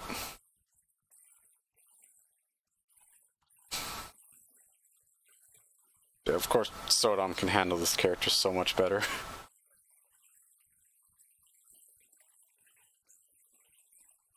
Oh, Tengu walking. That on wake up isn't always invincible.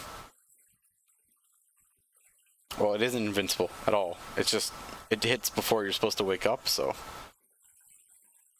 Also, that move right there does more damage the longer they run. Similar to Firebrand in Marvel vs. Capcom.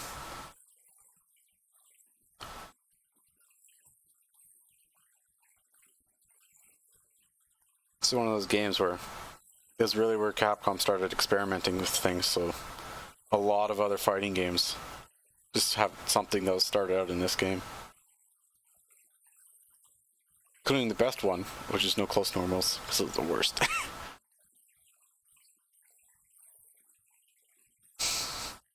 Yeah.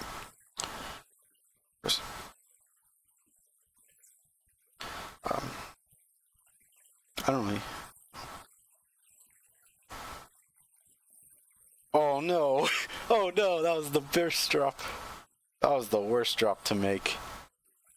You spent all that meter, and when a normal combo probably would have killed, and then just gets killed in the end. That's gotta be disheartening. Of course. Yeah. If I was a Sodom player, I'd just start going nuts right now. Just because after that last round, I doubt anyone's going to be in the right state to stop you. Of course. Well, this punish is promising. I don't know how much Sodom really needs to finish his combos when he had that much of a life lead, but just because strong pokes in this Vism will definitely fill up any gap that those misconfirms will lose you.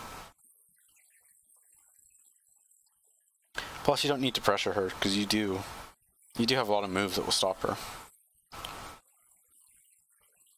Yep.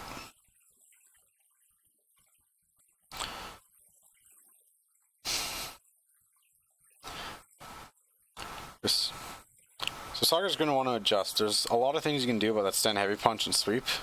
As well as all these tackles, or mostly it's just neutral jump. He's going to want to do like medium punch. Back heavy punch, I think, is a good one. But, you know, I'm probably not remembering the buttons right. It's been a while. But pretty much, the soccer player definitely should be adjusting to all these pokes. Because if they move forwards, you're soccer. You can tatsu. Air tatsu. Even if they don't, really. Other than that, like, you really want those jump-in punishes. You'll put them right into the corner. Anything that lets you get a good cancel off of, like, back heavy punch. Or even just doing a triple leg confirm, they'll push you decently far. Yep.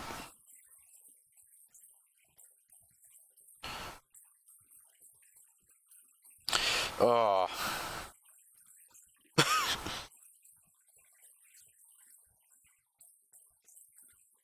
Still in the times where... Oh, that was a missed punish. If you cancel that right there, they can't air flip.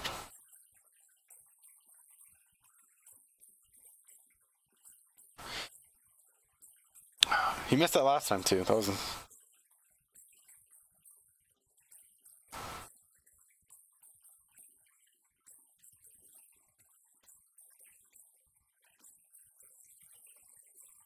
Yeah.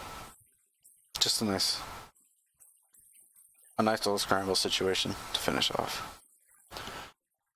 Because there's some crouch medium punches. That's a good counter poke, but I think most people would prefer crouch medium kick just because if they do walk forward, it's going to hit them low. And there's not much of a difference when they actually hit. Yeah. Oh no. Normally you'd expect to see Sakura just instantly pop Vias and back, but I'm going to assume that she missed the timing. Or I'm hoping that she missed the timing, and it wasn't just a brain fart. Like I said, we really want to do these heavy kicks. They're pushing them right to the corner. It's a move with a lot of pushback on it, and on counter hit, it's got so much pushback, it's insane. They missed a air flip out.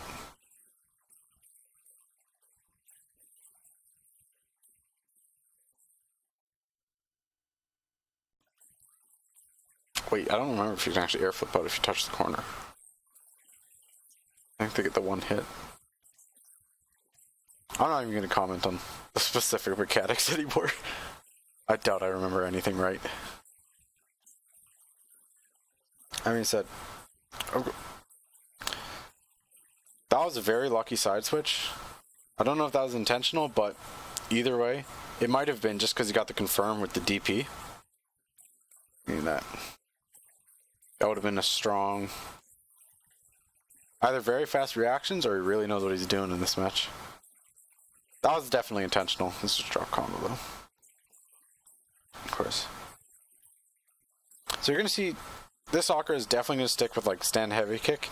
You really never want to go down to sweeping or else you just start losing to all of his hop kicks and all of his everything really. Stand heavy kick will at least sometimes hit him out of the air when he wants to jump in at you, which is a strong move for Akuma. Especially against Sakura, who doesn't have anything invincible to hit him under the air with. Yeah.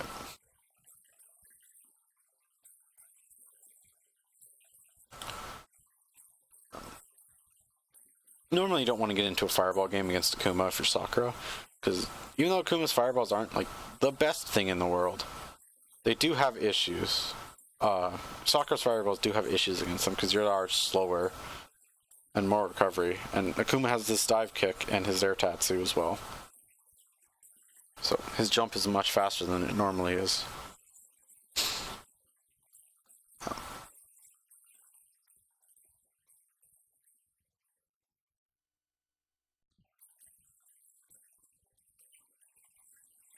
This is the final round, if I'm remembering right. Or not final round, final match, I mean. They don't have scores on the screen, so I'm probably wrong still.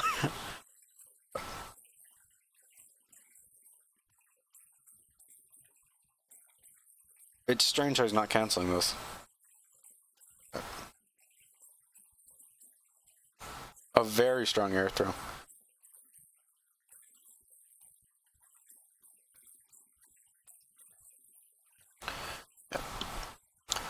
So, again, that hop kick, extremely plus. If you don't know how to deal with it, you don't really deal with it. That's kind of self-explanatory, I shouldn't have said that. But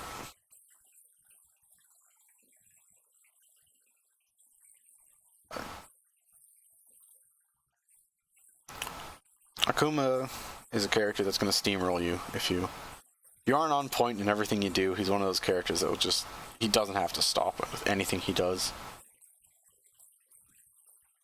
It's one of the reasons he is top tier, and one of the reasons he's been top tier throughout the entire game. Because unlike a couple characters like Dhalsim has some difficulties, where you really do need to know what you're doing. But I mean, at the highest level, Akuma definitely needs to know what he's doing still, but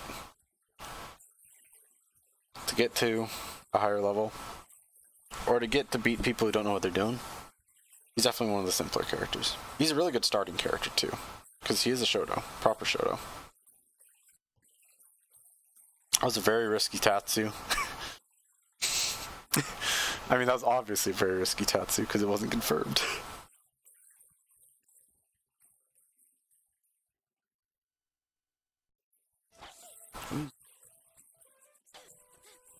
Here we're going to see Vise. This is that Mika player from before as well.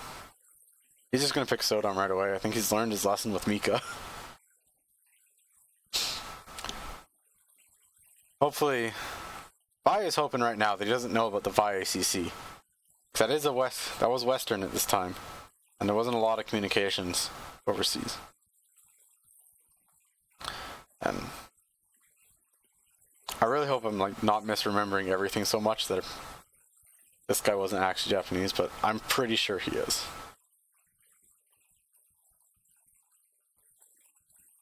Either way, YCC even was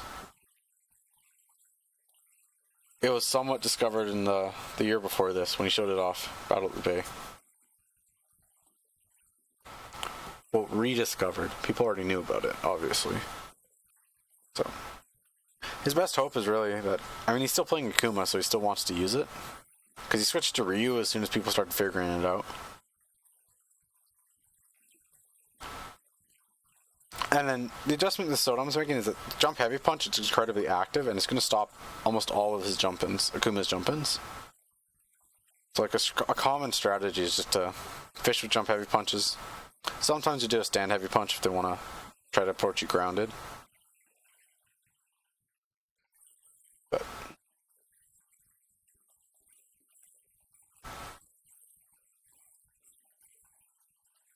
give me 1 second. Okay, yeah. So yeah. Vi, if he wants to stop these jump heavy punches, he's really just going to move forwards. You'll see that a lot, where he doesn't have to press a button or anything. If he just moves closer, that jump heavy punch won't reach, and he'll just be plus enough to... Well, he won't be plus. He'll just have time to set up almost any move he wants, which is a huge risk, and you don't want to have... You don't want to give Akuma free time. He's not going to... I mean, he's not going to bake you any cookies. Let's just say that. So something he was trying there, you might not have noticed it, but he does move slightly backwards. That's usually to prevent the SPD. You move backwards and then you just jab him out before the jumping one has to hit. Or the slowly jumping one. Some of them are faster. It's similar to shimmy in modern. In ones where throw tech is more proper. There are throw techs in this game, but they're all over the place in what they actually do.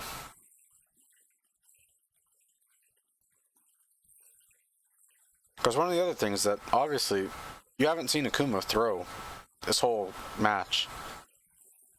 So that's obviously going to be something that he wants to pull out real late. Get him to forget about it. You might not have time, though, because if this mix-ups, yep, that mix-up works. Now it's just one more round. Neither of them have bar, but... So, right now, he wants to do air fireballs and ground fireballs just to get that Vism to 50%. And now he wanted to land a hit right before Sodom gets 50% as well. That's another way to Oh, that happens. You try to activate.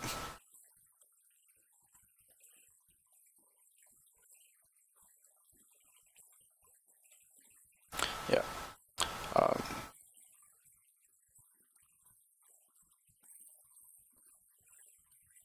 So Vi is noticing that on low life, he definitely is trying to.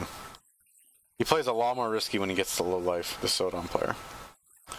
So he's probably going to take care of notice that and just remove almost all of the risk from his gameplay as soon as he gets the other guy to low life. Rowley is a very adaptive player. He's been doing this forever. Yeah, that was strong. He's probably reading command grab, but sweep works fine. Just lets him jump out. And that was just a good kick, a really good confirm. I doubt that. Like, I would not have guessed that you could be able to confirm that far. So this is definitely last round. 5. If I don't. Yeah. So I think Sodom players realizing that Vi isn't really AAing very well, so he's going to probably trying a bit more risky jumps. I know that knowing Vi, I definitely wouldn't be trying jumping, because but that's definitely it's an option. That was another very good jump. Yep.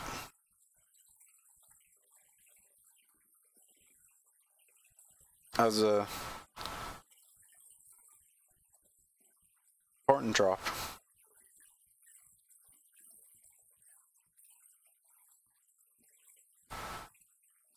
Match point for Sodom, obviously. He's mixing up his jumping buttons, which is it's generally a good strategy because this just mixes up the timing for anti-airs as well. Of course, Akuma having a DP, that makes it a lot easier. But you still have to be able to DP reasonably fast against Sodom. Let's see. If this works, you'll win. Doesn't work out. Normally you want to finish that with like a DP.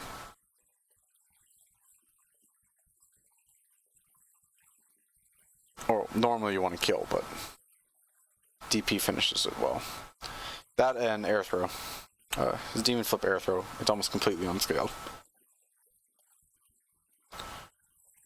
Oh.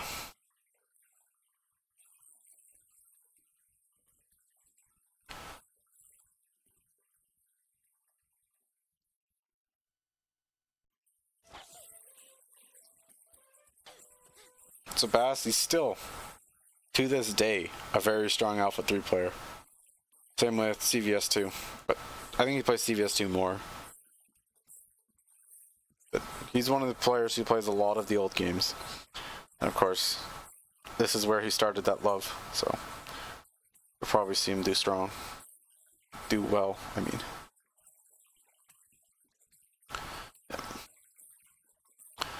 So right now, this soccer player seems to be trying to take a full push to the other corner. Like he's not, never mind. It really looked to me like she's just trying to push him all the way. But this is about center screen. This is a small stage. Most stages, I think every stage is the same size. I think that's one of the things they standardized. But the stages are small.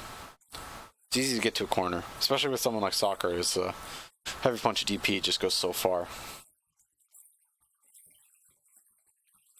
Yep. The thing you're going to try, generally in the corner, even though it seems to be getting let out much easier, this is mostly just due to the risk that you don't want to be against soccer in the corner, and Akuma's corner pressure doesn't really add so much. He gets it better unblockable, but against soccer, that's like her main goal.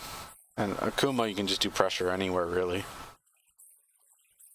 So the more you can just keep this game at center stage, the better your character is in comparison.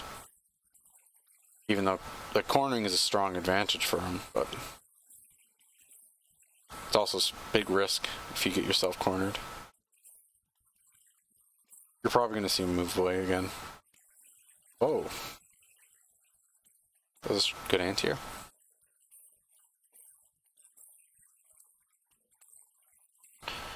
So one of the other things you can try is that you can outzone her. And that's the thing you might try to do. Especially with jump fireballs. Those will go wherever you want them to go.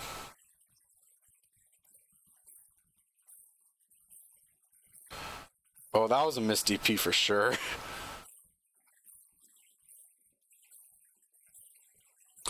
Yeah. Yeah, there you go. You can't just raw V'ism all the time. It is an extremely risky thing to try.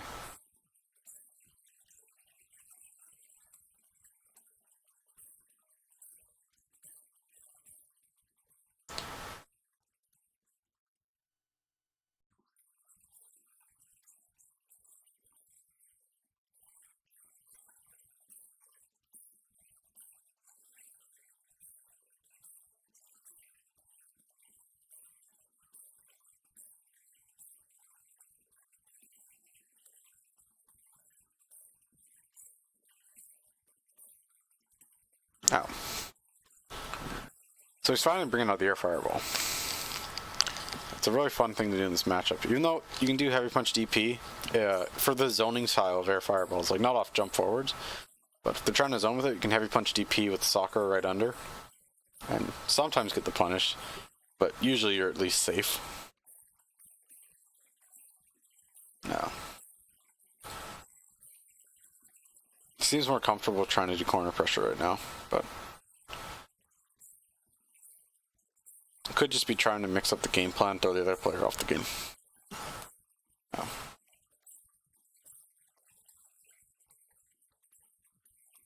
Oh, of course. Never mind. Yeah, he's definitely trying to play more rushdown right now. I think he's figured out the strategy he wants to try and just assume you can pull this out and win the entire round with it. But he does have a lot of matches to fall back on, so even if it doesn't work out, he'll still have more. He has more time to try out new ideas.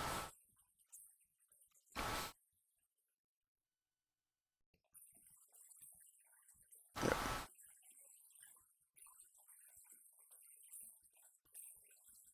Yeah. Yeah, that was one of those. The roll cross-ups. Those are almost all fake. Like, and even then, red fireball is just generally better Oki.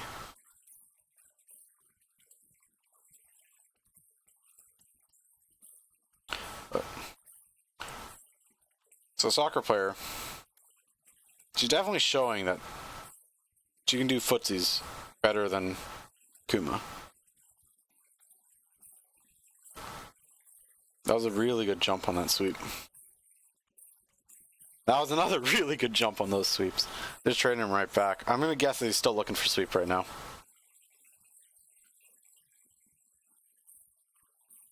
But round ended, so.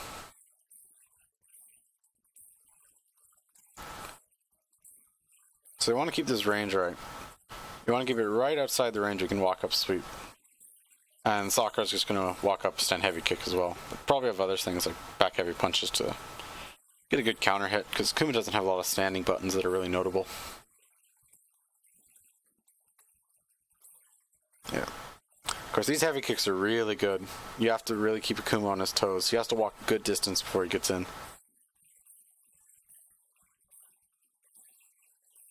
You know, he's definitely going to be... He's just watching the wall for that.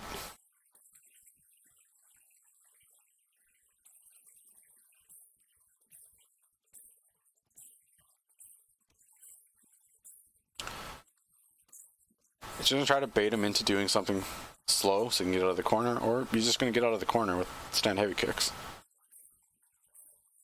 Should probably name them first.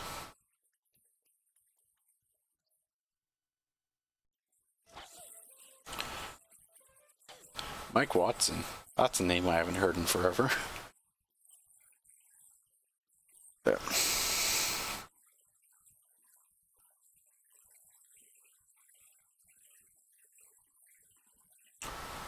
Yeah, that's that side switch is a very hard side switch to actually land.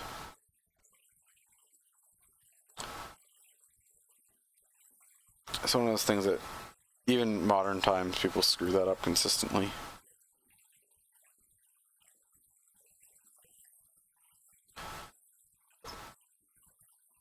Is that medium punches or back heavy punch? I actually don't remember that button.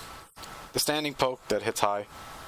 Seems like a decently risky poke. I don't think it'll actually knock him out of the air as well as I'm assuming they're hoping that it will knock him out of the air sometimes.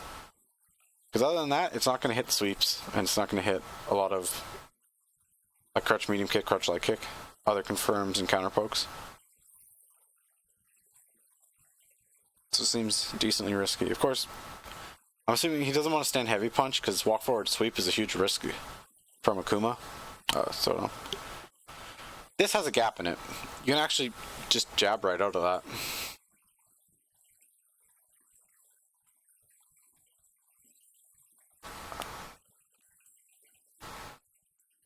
Of course, Akuma. Yeah, Akuma loves his corner right now.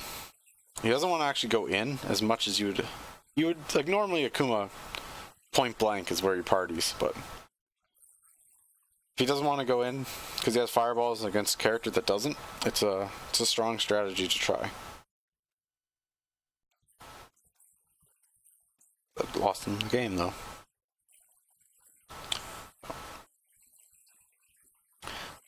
Yeah, just trying to raw V's him, just set up a fireball trap instantly.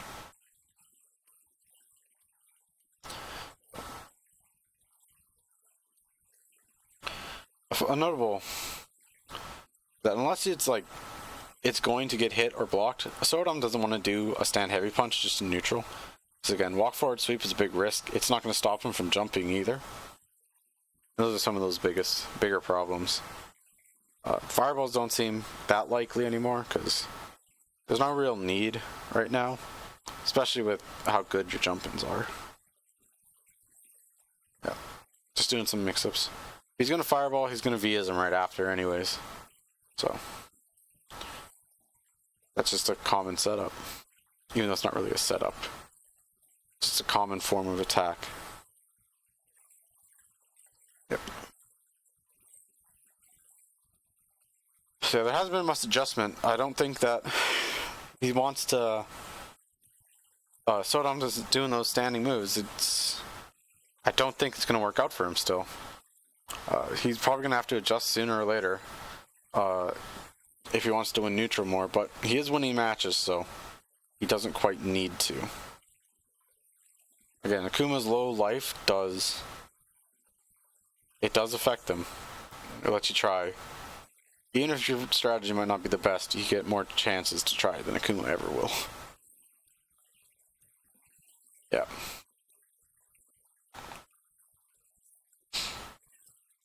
The pokes are just not working out. I haven't seen much sweeps that I can actually remember. So, there hasn't been much notable sweeps for me. That's another thing you can always try.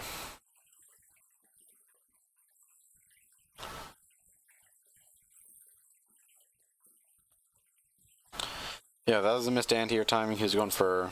that would have hit dive kicks, but not much else.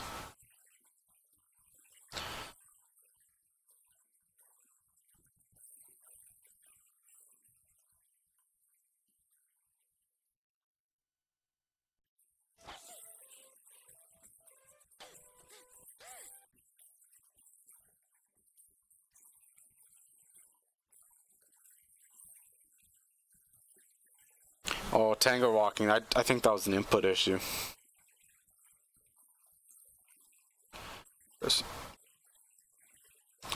I'm not sure if those random special move, I forget what they're called. Just lunge attacks. They're not really working out as well as you would hope. People are consistently punishing it too, which is always a bad sign.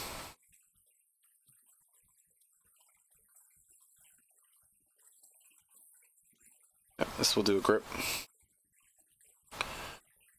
Oh, he was going for an air reset. He called out the air flip. And I think he's just going to air throw him.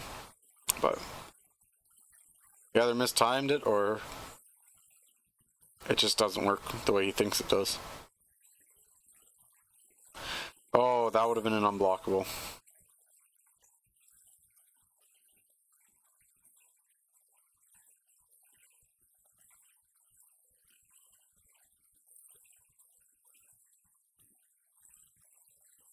Oh my. I can't believe that hit.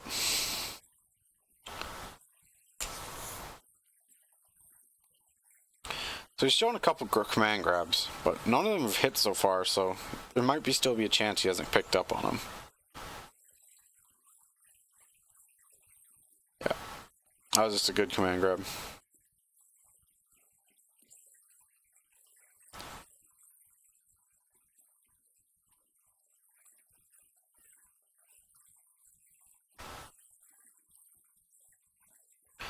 Of course, Tengu walking is a very advancing move. It is minus, and you can jump it, and it's reactable if they're not completely point blank.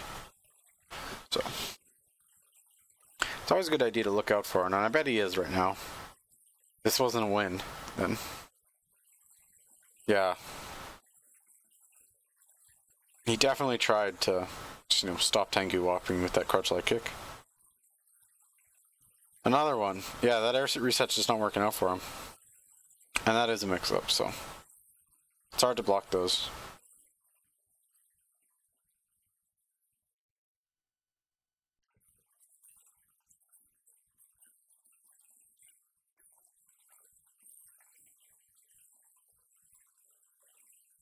Yeah.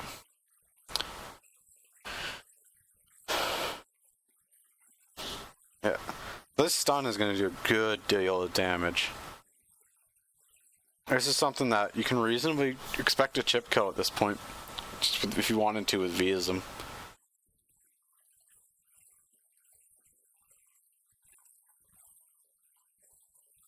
No. These Tengu walkings, I'm not sure what they are. They do crush lows, but she's not using lows right now. She seems content with just 10 heavy kicking. Just take those counter hits as your bonus instead of trying to make them stop walking. Yeah. That was a risk. If you ever have... If you have Vism and you're against a character with a fireball and Vism, you're in the worst position. You don't want to be in that position anymore. So... even though they can't block, you gotta do something about it.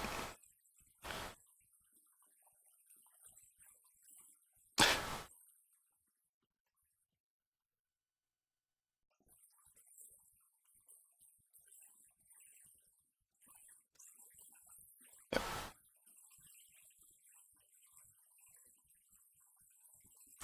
Oh, that was a real big bait.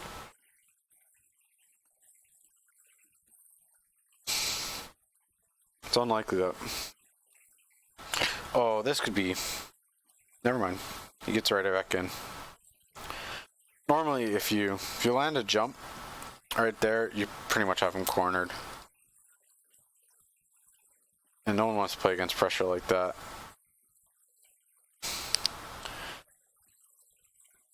Empty jump low, he's just gonna chip kill. Yep.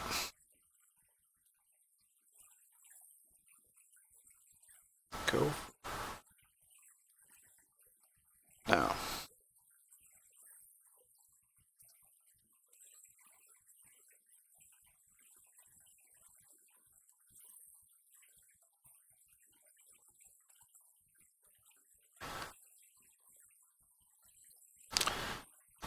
Really wants this Vism combo. Now they don't have it, so you're in soccer land now.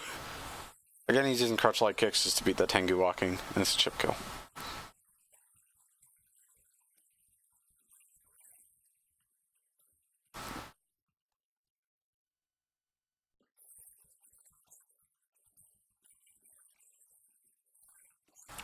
Yep. He really wants these damage. Yep. Pretty much, if you're in the corner against Sakura, you're going to be trying to sweep or jump. Both of them get you out, and that's the only thing you really need. So obviously, Sakura has a lot of things they really need to worry about, so... If you really wanted, you could do like a random command grab or something. It won't get him out, but it'll probably hit her, get some damage. Yep, chip kill.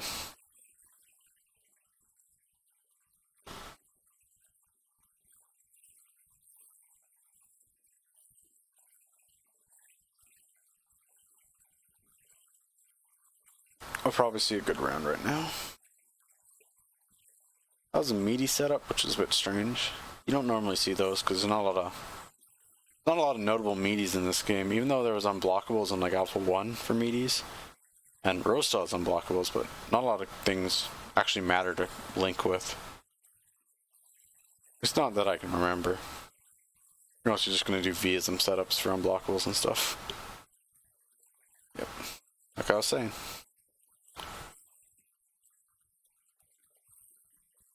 Saddam's got one of the better vortexes in this game because his command grabs do keep you in the corner. Or someone like Zangief, his command grabs just toss you mid-screen. Well, he tosses him mid-screen. Someone goes full screen.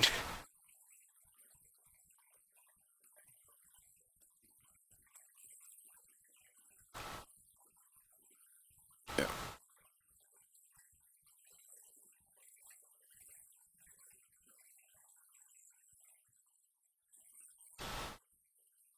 Convincing win for Sordom. Anytime he gets to start a vortex, it's strong. Grand finals. So, there's Bass playing Akuma, Sodom playing Mika. Use Sodom. That's not an actual stun, by the way. That's just the animation, so. One of the few things I know about Mika. But like, don't bother mashing it.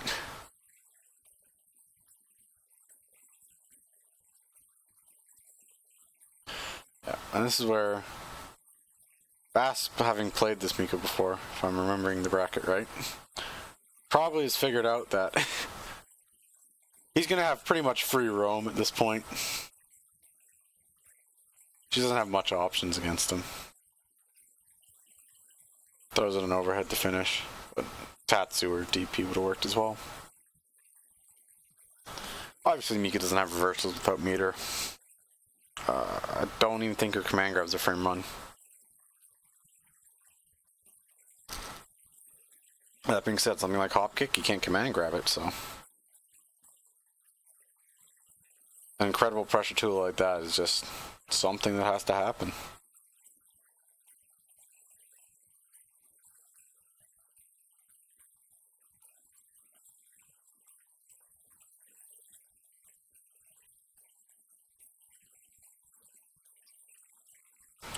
Just strong. Some strong weight supers. But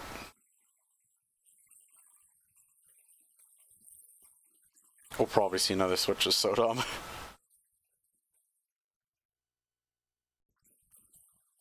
Oh wow. Both of them switched. That was character locked. Throw a knife, dude. I mean, I know he's waiting for 50% to leave, but still. Okay, so let me just restart my speaking.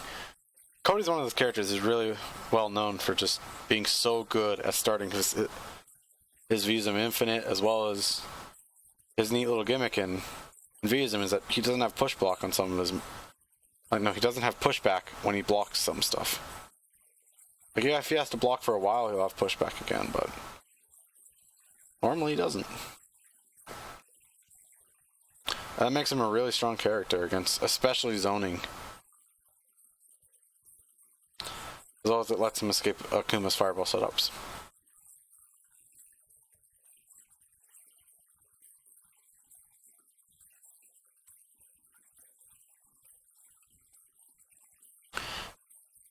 The other notable thing about Cody is that him picking up the knife makes him a worse character.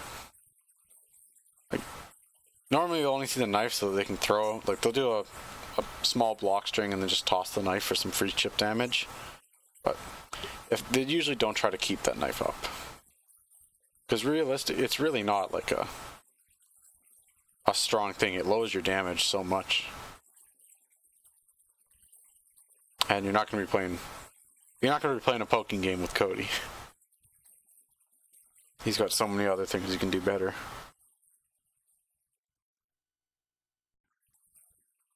And now we're back.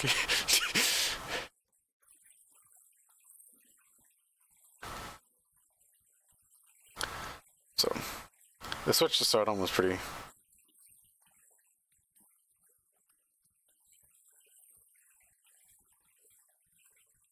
kind of just giving away free games with that Mika. But thought it would work, he thought it would work. And yep. That's gross.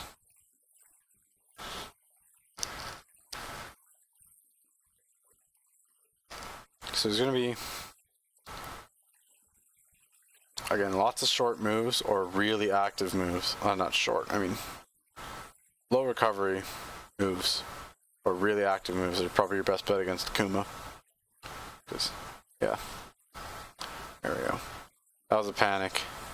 That's not like a frame trap or anything, it's just to try to catch whiffing, I'm thinking, or jumping. One of those things. He's trying to catch him to try to capitalize off the whiffed heavy punch just by hitting him. But again, it's really not working out for him, as you can tell. Wake up DP. Oh, wake up Tatsu. This nut.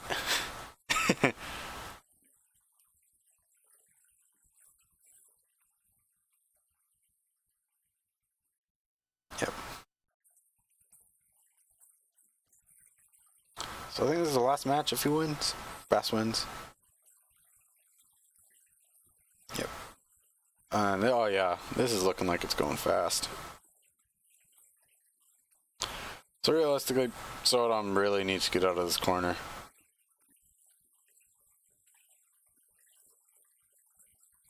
And that doesn't seem to be happening.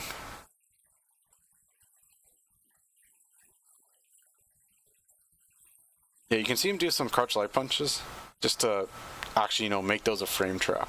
That Visum combo. Oh, if that was just a second later, that jump, that would have been a full punish and would have ended the round. Yep. Well, he's finally, actually, pushed him out. But he still ain't looking pretty. This is it. Yeah. Is that the last match? Oh, one more. I forgot.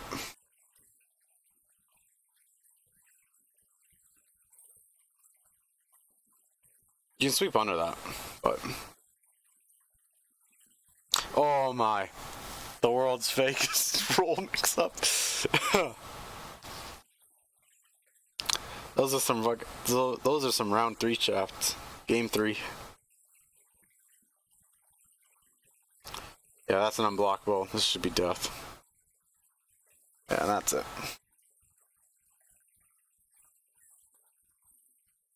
So, I mean, if you got like a video that you want me to go over, I'll do it. Other than that, those are the ones I wanted to check. So.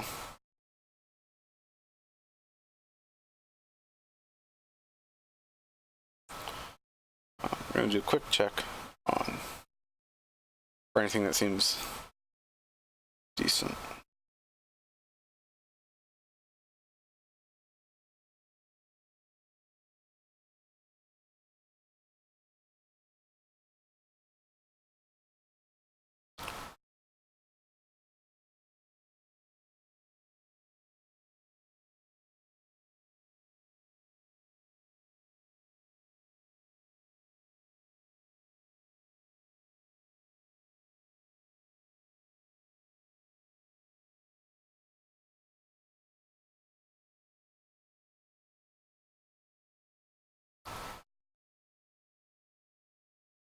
That's...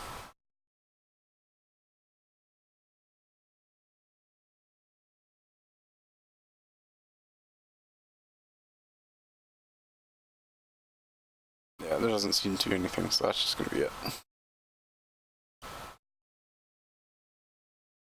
See you folks later.